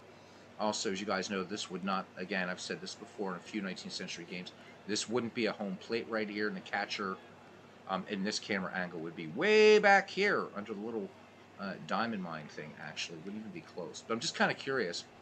This also wouldn't have been 60 feet, 6 inches away and no mound. So it would have been very, very, very different. But Michael, love what you did here. I was just pointing out, you can't move home plate in this game anyhow, but what a beautiful park you made here. This, of course, would be played in the dead ball era as well, so it wasn't like the South End grounds just went away. All right, waiting for Cousin Ken. 1887. Okay, so at this point, the pitcher, almost the least important player in some ways in the game. Anyhow, 2-2 delivery, and this one lays to left, and this will get down for a base hit. So 2-on, nobody out, and here's Andy Leonard, who is 0-for-1. Pierce deals, and Leonard gets a bunt down, but this one up in the air, and charging in from first is Joe Gerhardt. Joe Gerhardt's doing it all today for Louisville, in line to be the MVP. All right, 1 down. Cal McVeigh batting with 2 on. Boston down 2 to Louisville, 3-1. Pierce brings it home. And the runner goes to third, and they got him dead to rights. All right, so Pop Snyder guns down the runner. 2 away, Ross Barnes on second. The 0-2 pitch, and McVeigh, soft grounder deep to short, and the throw to first. Fulmer with a nice play, and the Red Stockings do not capitalize. No runs, 2 hits, no errors, a caught stealing, and a runner left on. We head to the top of the 4th inning. Louisville Grays 3, the Boston Red Stockings 1. So all right, Ken telling us that the overhand was allowed in 1884, and that 1887. So, and of course, so many rules changes. So, but I think it's going to be fun to see how the few teams that are in here from the 1870s will do, just for fun, right? All right, Cal McVeigh pitches to Collins, and Collins liner to left. And Beals makes the catch. I don't know, he said track. There's no warning tracks in the old ballparks. All right, here's Jim Clinton. Clinton, 0-for-1. The 2-2 delivery to Clinton. And Clinton lines this one to center field. But right down into the waiting hands of Jim O'Rourke. So 2 up, 2 down now for Frank Pierce. Wish we had a better picture of Frank Pierce. This is not a proper Frank Pierce. McVeigh deals. Pierce cuts in the first pitch, and this is a little soft liner out to left that will get down for a base hit. So Tommy Beals playing down the bounce. Pierce aboard, no speed. We're back at the top of the order. Scott Hastings, 0-for-1 with a run scored. Hastings swings, slow grounder to third, and they will go to second for the out. Top of the 4th is over. No runs, 1 hit, no errors. A runner left on. We go to the bottom of the 4th. Louisville 3, Boston 1. Jim O'Rourke, Deacon White, and Al Spalding. Frank Pierce deals the 1-2 pitch to Jim O'Rourke. O'Rourke swings, slow grounder to third. O'Rourke is going to have himself an infield hit here. Hit number 6 for the Red Stockings. Harry Wright very, very happy with his team's performance thus far in the early season. Here's Deacon White. The 0-1. And White sends this one into the gap, and this is going to go all the way to the ball, deepest part of the ballpark. White going for 2. He will hold there, and they're going to stop O'Rourke at third. So 2 in scoring position, Cranks and Cranklets. Nobody down, and here's Al Spalding, 0-for-1. Pierce from the stretch. Spalding swings, and grounder, diving stop at short there by Fulmer, and he will fire onto first to take care of Spalding, but a run scores, and Boston now within 1 of Louisville. It's 3-2. Overhand pitching in that season was experimental. Okay. Harry Wright, he certainly was. And of course, brother George. But of course, that sad story about about Art Devlin wrote to Harry Wright, and Harry Wright never answering. Of course, Devlin thrown out of baseball for gambling during games. All right, good night, Michael. We got to get you on here again and call some baseball. But man, I also friended you up on Steam, so great to see you, bud. All right, Frank Pierce from the stretch to Tommy Beals. Here's the 1-1, and Beals swings, and this one, oh, great stop by Jim Clinton, making the diving stop. That one deserves a Super Stats replay. How about it? And there we go, right between the hands. All right, 2 away now. Here's Harry Schaefer, the third baseman. Pierce from the stretch to Schaefer. Schaefer swings, base hit. Yep. Into center field, and the Boston Red Sox tie it up with Harry Schaefer delivering the RBI single as Deacon White comes in to score. We have a tie game, 12 hits between these two teams.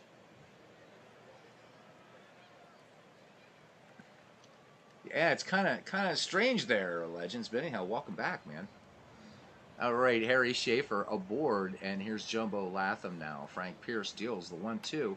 Latham swings, and this one a soft one out into center field and caught by Collins. However, the Boston Red Stockings pick up 2 runs, and we are tied at 3.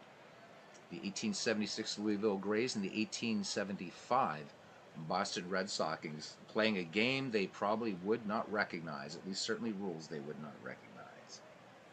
Hey, Dwayne. So yeah, Dwayne had cousin Ken on the other day on his channel, and Ken managing.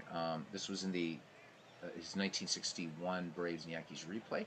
Ken managing the Phillies and doing a good job in that game. So Ken, not just a dead ball, 19th century manager.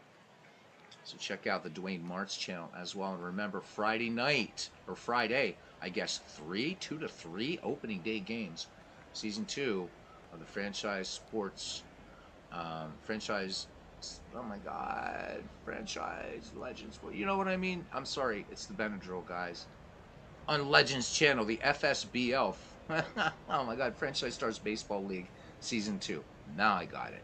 Cal McVeigh to fire it into George Bechtel, leading it off. McVeigh with the pitch, and Bechtel with just a soft fly ball out there to Al Spalding, who will catch it in his hands for 1 out. Here's Joe Gerhardt now. Gerhardt doing it all. He's 1 for 1, making some great plays. 2 runs batted in, stealing bases. Here's the 1-0 delivery to Gerhardt. And Gerhardt swings, and this one line to left. And Tommy Beals has it for out number 2. Ken, am I also correct if I'm right that in the I know it would be true for the 1875 Red Stockings, but I'm just curious for the 1876 Grays, was a flyout still in the bounce? Thank you, Legends. Yeah, Franchise Stars Baseball League. I'm just curious, Ken, because again, my 19th century super fuzzy. I can't. So many rule changes. So I was wondering if it'd still be caught. I know you couldn't soak the runner anymore. That was long gone. But I can't remember by the advent of the National League in 1876 whether the ball had to be caught in a fly. I'm drawing a blank, cousin. I think I might have known that at one time, but I don't now. Cal McVeigh deals with 2 down. Here's the 0-2 pitch to Chick Fulmer, and Fulmer grounder to third, and up and over with it is Schaefer. So no runs, hits, or errors. No one left. We go to the bottom of the 5th. It's 3-3, Louisville and Boston. Todd B says he thinks he saw Thomas Edison. Could be. Could be. I think also P.T. Barnum looking for a way to try to capitalize. All right, Pop Snyder sets the target for Frank Pierce. It's 3-3 in the bottom of the 5th. And it'll be the top of the order, Ross Barnes, Andy Leonard, and Cal McVeigh. Cousin, hope you're enjoying hearing these names being said on a YouTube. Here's the 3-2 pitch. Single for Barnes last time up. And this one, just a little grounder onto first. And Gerhardt will make it 3 assisted. 1 up, 1 down. Okay, so it could still be... I'm glad you're enjoying it. Good. All right. Andy Leonard now. Andy is nothing for 2. And Leonard swings, and this one, line drive into the corner. Leonard easily is going to get 2. Could get 3. Leonard in at second, and he's going to stop right there. Strong throw coming in there from George Bechtel. All right. Andy Leonard in scoring position, and here's Cal McVeigh. He is 1 for 2 with a run batted in. Red Stockings looking to jump back into lead here. And soft grounder to third, booted at third. So Jim Clinton boots the ball, and that's going to be an error. The first error on this Louisville club. And McVeigh's on at first. Leonard at second, McVeigh at first. Bay March says a report from New Mexico is a young man named Billy that just shot his 21st man. Crazy to think about that, right? Playing baseball in the East and Billy the Kid raising hell out West. All right, here is Jim O'Rourke. Of course, these two teams, all these players would have witnessed the United States Centennial celebration. Cool stuff. All right, and that's ball 4, and the bases are loaded. Now, could Cousin Ken's prediction come? Well, I guess we're not going to see, because Jim Devlin is going to come in to pitch, and again, it's the wrong Devlin. Sorry. Ken's going to hit me. I've got all the wrong pictures in here. Got to remember to go back. And Devlin, very common Irish name, so... You already heard me talk about Art Devlin. Actually, this is the Devlin. I'm sorry, Art Devlin was a Giant. Guys, I got it wrong. So this Jim Devlin, wrong pitcher, this is the one who was thrown out of baseball, right? Wrote to Harry Wright asking if he could have a job looking after these grounds, these South End grounds, right, in Boston. And Harry Wright never answered him. Devlin eventually became a New York City policeman, died 2 years later, and it was the Louisville newspaper that talked about there's absolutely no remorse at all that Devlin died, and said this is what happens when you throw ball games. So died of pneumonia, I think 2 years after becoming a New York City policeman. So got it right, just the wrong pitcher. Hopefully I can find a picture of Jim Devlin, but so there's an interesting connection between these two teams from the 1870s. Bases loaded, and swing and a miss, and Jim Devlin strikes him out, so 2 down, and that will bring up Al Spalding. Spalding in this game is 0 for 2 with a run batted in. Spalding, of course, when Spalding became president of the league, Jim Devlin tried to plead his case every year, and finally Devlin goes to Spalding. Spalding presses a $50 bill in his hand, and he says, "That's what I think of you personally, Devlin, but damn you. Well, you were a disgrace to the game or whatever. Now leave, and I never want to see you again." Really sad story, Jim Devlin. It's this Louisville team. I'm sorry for the long history thing, but this Louisville team was a tough team.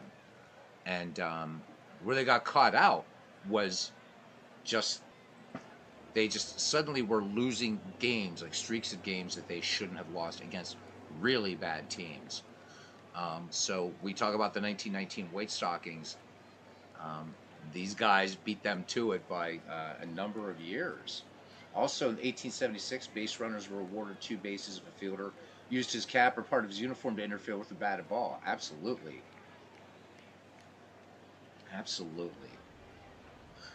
So, good. I'm glad I remembered that this is the Jim Devlin and Al Spalding, and love the principal players here. I don't remember, and Cousin Ken might know, if Devlin was the only one, or I thought there were a couple other guys thrown out of the league, Louisville, in addition to Jim Devlin.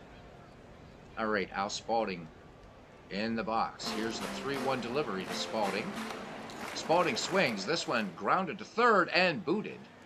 So Jim Clinton making another error, and coming in to score is Andy Leonard, and it's now a 4-3 ball game. We have 4 total errors in this game. Bases are still loaded for left fielder Tommy Beals, who is 0 for 2. Welcome in, Nathaniel. Good to see you. This is great to see out of the park baseball. Not sure, Cousin. Yeah, I didn't think it was just... I'll have to look that up. Devlin, of course, was a star on that team. Everything just going wrong. Louisville, these players not too smart, I guess. Got caught. Poor Jim Devlin, though. If you guys watch the Ken Burns baseball documentary, they show the actual letter that Devlin writes. He ended up, just a sad story, man. It's a 3-2 pitch, and this one is swung on, grounded down to third, And this one will end the inning, so they leave them loaded. Oh, no, wait. I'm sorry. So this one, throw off target. It's another costly error by Louisville. Let's see, who made that error? And it's Jim Clinton. Good Lord. So scoring is Cal McVeigh, and it's the Red Stockings 5 and the Louisville Grays 3. You got to think, is Jim Devlin gambling on this game? I don't know, man.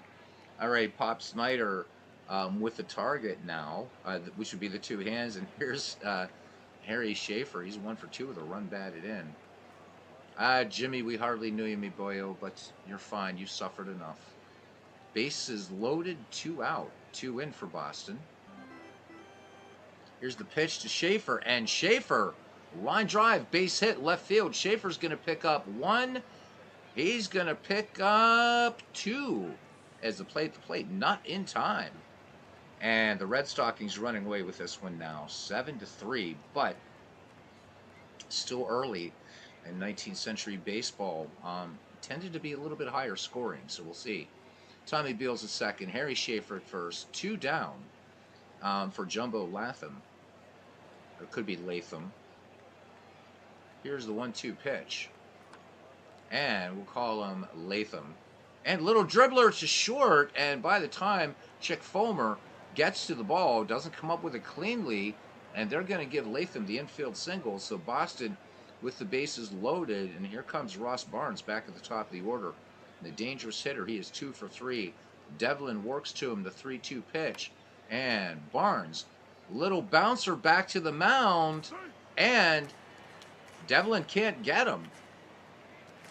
And coming in to score is Beals, and it's now 8-3. What a mess for Jim Devlin.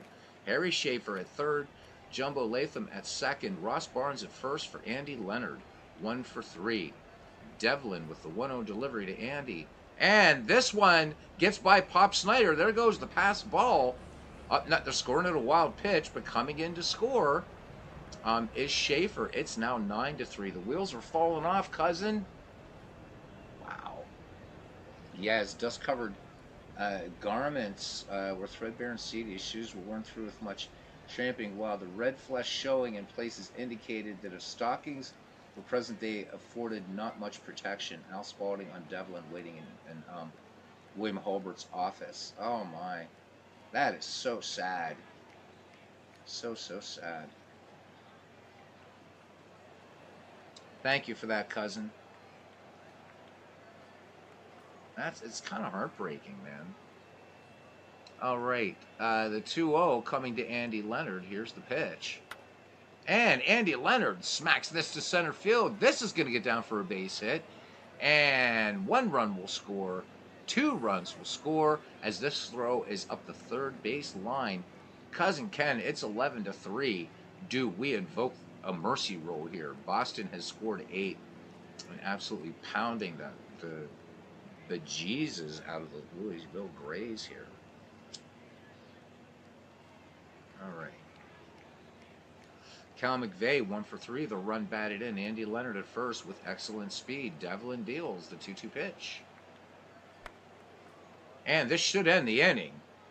This one on the infield, and making the catch is Jim Clinton.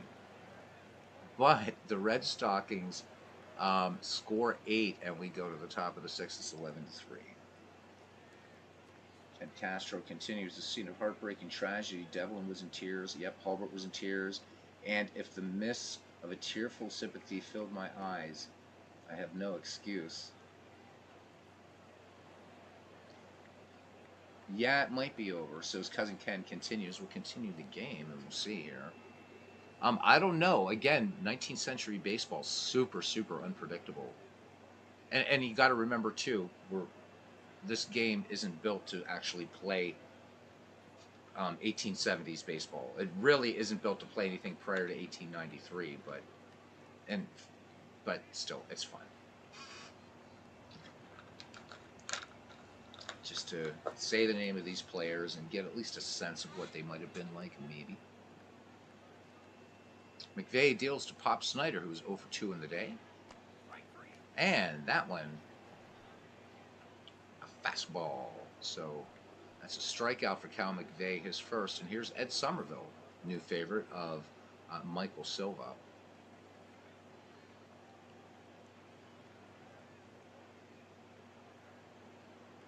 Somerville swings. This one grounded to third.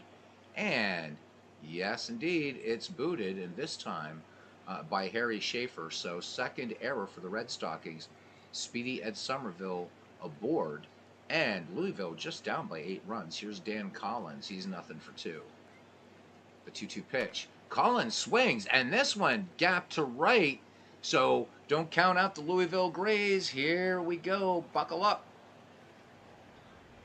And holding at third is Ed Somerville. So Dan Collins with the big 2-base hit there. 2 aboard now. And here comes Jim Clinton. Clinton would certainly love to redeem himself here for his club. 0 for 2.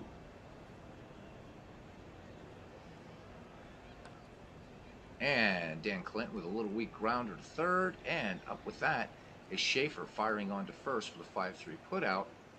But Ed Somerville will come in to score. It's 11-4, 2 down for Jim Devlin, making his first plate appearance of the season. McVeigh deals, and Devlin scorches this one. Line drive to right, and this one is going to get down in front of the Caulfield sign in right field. And coming in to score is Collins. So Jim Devlin will hold up at second, and look out, Louisville. It's now 11-5. All right, Devlin with speed. Here's Scott Hastings. And there's Christopher Slovic. Welcome to the 19th century, Christopher. All right, Cal McVeigh deals. And Hastings, sharp ground ball to first. And Annie Leonard will grab the pill and take it for the third out. So Louisville picks up 2 here. And we go to the bottom of the 6th at the Ball Orchard here in Boston. And it's the Boston Red Stockings of 1875, 11, and the Louisville Grays of 1876, 5. So it'll be Jim O'Rourke, Deacon White, and Albert Goodwill Spalding. And Christopher, I'm here. Yeah, you're glad you're in the 1870s, my friend. So I hear that you and Legends are going to be doing some stuff together. Some dual broadcasts. I think it's going to be amazing. 2 of the best voices on YouTube getting together. Welcome in, Aaron Reed. And there's Steve Tate saying that the Sim Hero is Mr. Slovic, the Sim Hero is in there. All right, Jim Devlin to deal to Jim O'Rourke. And O'Rourke spanks this one to center field, and camping under it and making the catch is Dan Collins for out number 1. Here's the catcher, Deacon White. He's 1 for 3. Jim Devlin twirls it in. Deacon White lines this one to left, but right down into the glove of Scott Hastings. So 2 up, 2 down now for Spalding with an RBI. He's nothing for 3. The 3-1 now. Spalding swings. This one just a little soft flare to right, and this will get down for a base hit. So Spalding aboard. Here comes Tommy Beals. He is nothing for 3. 2-2 pitch to Beals. And Beals, a little flare to center, but this one should end the inning. Indeed it does. Hastings making the catch. So Boston does not score. They get a hit, leave a man on. And we go to the top of the 7th here in the way back machine. And it's the Red Stockings 11 and the Grays 5. George Bechtel will lead it off, then Joe Gerhardt and Chick Fulmer. Cal McVeigh with a strikeout and a walk through 6. McVeigh deals to Bechtel. Bechtel swings. This one wrapped to left field and heading toward the line and making the grab is Tommy Beals for out number 1. Here's Joe Gerhardt having a hell of a day today. He's 1 for 2, 2 runs batted in, a stolen base, and a great play to boot. Here's the 0-1 pitch to Gerhardt. Gerhardt swings. This one lined to deep short. And up with it is Latham, and he will go to Leonard at first for the 6-3 putout. So 2 up, 2 down now for Chick Fulmer batting with the bases empty. He's 0 for 2 with a run batted in. Cal McVeigh deals to Fulmer. Fulmer swings, and this one line to left. And Tommy Beals, with a good run on that, makes the catch. So Louisville goes quietly. We go to the bottom of the 7th. There's no 7th inning stretch here. And it's 11-5. Harry Schaefer, Jumbo Latham, and then Ross Barnes. Jim Devlin with a 3-1 pitch. This one inside, missing ball 4. So Schaefer leads it off with a walk, and here's Jumbo Latham having a good day at the plate for Boston. He's 2 for 3, 11-5 your score. Chris, I didn't want to spoil the Pirates-Mets games for anybody that didn't see it yet, so no chance at a double play there. Latham aboard on the fielder's choice, so I did not. Boston crank shit-faced by now. So definitely check out. And my 1902 Pirates, one of the teams I picked, faced off against the 1986 Mets in Game 7. And everything is set now for the World Series, I believe, now in the Creators Cup. So watch the game. It's a good one. All right, Latham aboard. Here's Ross Barnes batting with 1 down. Ross Barnes 3 for 4 with a run batted in. Jim Devlin with a 2-2 pitch. Barnes swings, and this one hits sharply into left. This will get down for a base hit. That's hit number 15 for the Boston Red Stockings. That brings up Andy Leonard, 2 for 4. He's batted in 2, and that will bring in John Carbine now to pitch. Let's find out a little bit about John here. So, very short career. Played for Keokuk, the Keokuk Westerns, in 1875 in the National Association, and then just 7 games. Pardon me, with Louisville in 1876. Let's see what he did here. Nothing as a pitcher, but again, there wasn't a relief staff, anything like that. So John just on there, the game trying to adjust to whatever. The pitcher would have stayed in there again because it was underhand. Batter could call for high or low and all that kind of stuff. So here's the pitch. And this will be a wild pitch. This one getting back all the way to the backstop. The runners advance. So Latham at third, Ross Barnes at second. Here's the 2-1 to Andy Leonard. 2-run single was last time up, and Leonard, he dumps this one in. No, center field. No, making the catch. Nice play there by Dan Collins. Strong throw will hold Latham at third. So 2 out, 2 on. Ross Barnes perfected dropping a bunt on what was then a cast iron home plate, difficult to field. Nice. And again, that would have been square. What? Didn't know it was cast iron, Ken. Thank you. The link is about dead ball hitting. Okay, so Thursday night, the championship begins, and it's I can't tell you who it is. You guys got to watch. All right. Here's the 2-1 delivery. And McVeigh, line drive to left field. And, I mean, Boston now picks up its 12th run. 2 will score as this throw is off target up the line. It's the Red Stockings 13 and the Louisville Grays 5. We'll move this along quickly. Cal McVeigh first. Carbine deals. Here's the 2-2 pitch to Jim O'Rourke. And O'Rourke spanks this into center field. Way, way back there. And I just want to look at the... Oh, and scampering around. Could O'Rourke have... No, O'Rourke's going to stop at second. I guess trying to be a bit of a gentleman here. Gentleman Jim O'Rourke. I don't know. But it's now 14-5. Hey, Carlos. How you doing? All right. I think what we're going to do is we're going to... Let's go to the 8th and see if anything happens. It's still 14-5. And let's go to the 9th. I hate to do this, but This one I think is probably done. Yeah, it's 15-5. We'll watch Louisville take its licks here.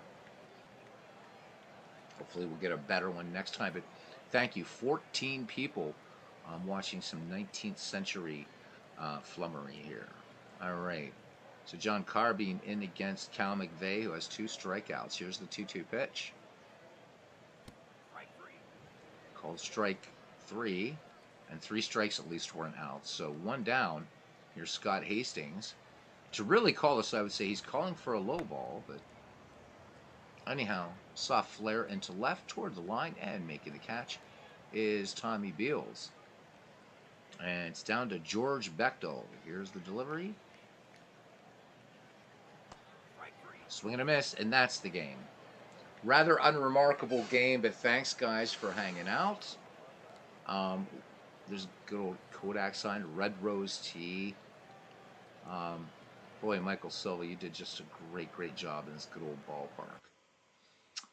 ballpark. Yep, so, no need to go over the, yeah, kind of fun. So we're going to leave another one here, Ken, for another night. And we can go as slowly as we want. 1899 Phillies against the 1878 Reds. This is Al Orth versus Will White.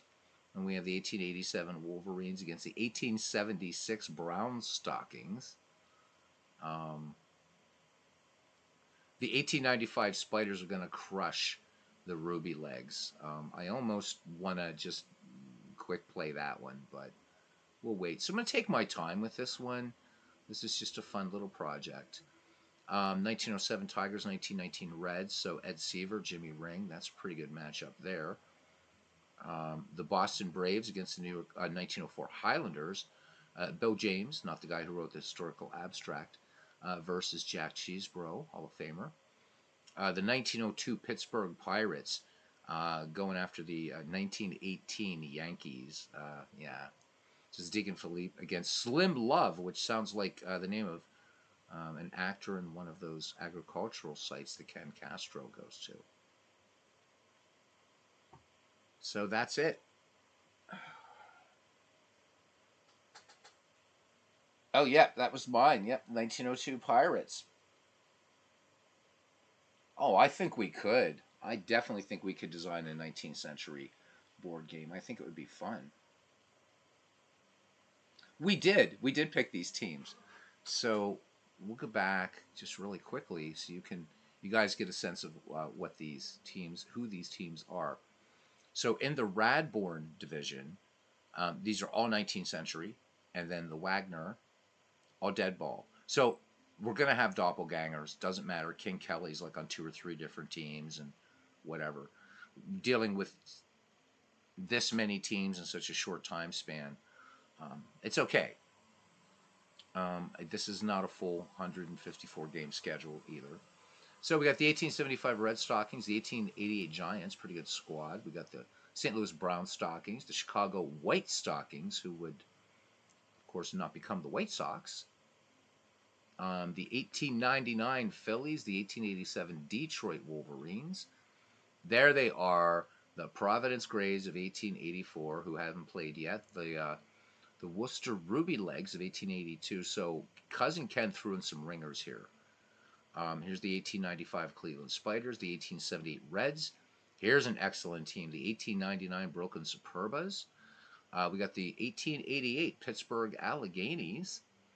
Of course, the 1894 Baltimore Orioles, got to have them there. The 1879 Buffalo Bisons, and you saw the 1876 Grays in the Dead Ball League. 1915 Phillies, 1916 Red Sox, 1918 Cubs, 1916 Robins, 1907 Tigers, 1919 Reds, 1904 Highlanders, 1914 Braves, 1918 Yankees, 1908 Naps, 1902 Pittsburgh Pirates, 1906 White Sox, the 1910 A's, the 1913 Senators, and the 1905 New York Giants. So this is going to be a lot of fun. I really do. But I'm only going to do this league when I know Ken's around, especially when it's Yeah, 19th century. I'll be like, who the hell's this guy or who's that? So,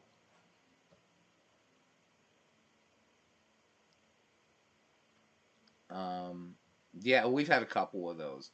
All right, guys. So we're done here. As I seem to be getting kind of sicker and sicker. Not much fun. So my thanks to yeah, it was a fun broadcast, wasn't it, Dwayne? We had a good time, man. Always try to in this time. Again, I am not Legends and Chris Slovic. I'm no broadcaster, man. I'm just a dude that loves baseball and loves this community. And with that said, Steve, yeah, I'm getting really sick, man. I'm getting, I don't know what this is. Sore throat's getting worse. So yeah, I'm done. So 18 in here, 16 currently. Yep, nice. Thank you. Thank you. Thank you. So Ken wants to know if anybody else is playing a game. Somebody should. Oh, you're welcome. I hope it's not COVID either. Jeez. Yeah. Oh, you're so welcome, cousin. I'm glad to do these. Yeah, there's something going around. Carlos Yaz saying he's fighting a cold. Thank you guys. This is pretty amazing. 16 people for 19th century. Pretty nice. So thank you to Carlos Yaz, to the heart and soul of this channel, cousin Ken Castro, to one of our two Mad Hatters, Steve Tate, who's just amazing dude. Tex Ags, awesome guy. Big Clue. So Big Clue, man, didn't see you sneaking in. So Clinton Parks, our professor. Um, Let me see. I think everybody's had that at least once, but it is what it is. Who else? Christopher Slovic. Legend Sports Universe was here. He's the other Mad Hatter, and now Steve and he and Chris are all like ganging up and doing. It's just going to be insane. Bernie Strom was checking in from San Francisco tonight. Dwayne Martz, the streaming demon, I will always call him now. Thanks, guys. Aaron Reed was in for a short time. Nathaniel Lentz with us tonight. Todd B was here. Michael Silva. And I hope I didn't miss anybody. Sean DeMarco, World's Worst Gamer. The Conciliary was here tonight with us. And going back, way back. JT Dutch graced us with his presence. Clee Baseball Fan 879. John Haber, and I got to remember to get the link to the Discord for John Haber in the description of this crazy little doubleheader we did. Ken Castro, first one in tonight. There we go. You're going to introduce the UN kids to dead ball. So I don't know if somebody else is going on. As Todd B says, Steve, light up a cigar and play something. So Steve, these guys want you to do. So Steve and Chris doing. Nathaniel says, do NFL 2K23, and so I don't know if somebody's going to do a game, but I'm out, guys. And they're asking play a hoops game. So cousin Ken is asking Steve to. Steve, I mean, wow. Christopher, yeah, he's a teacher. He said it might be trouble if he lights up a cigar in school and starts playing dead ball during recess. Fun. Okay, guys, listen, I'm going to get out so somebody can decide what they're going to do. Legend says if nobody else does a game, he will do a little shop talk about the Franchise Stars Baseball League ratings creation. All right. So next time, guys, really gratified, and on behalf of cousin Ken Castro here, especially, thank you for hanging out for this, and see you around the batting cage. Good night.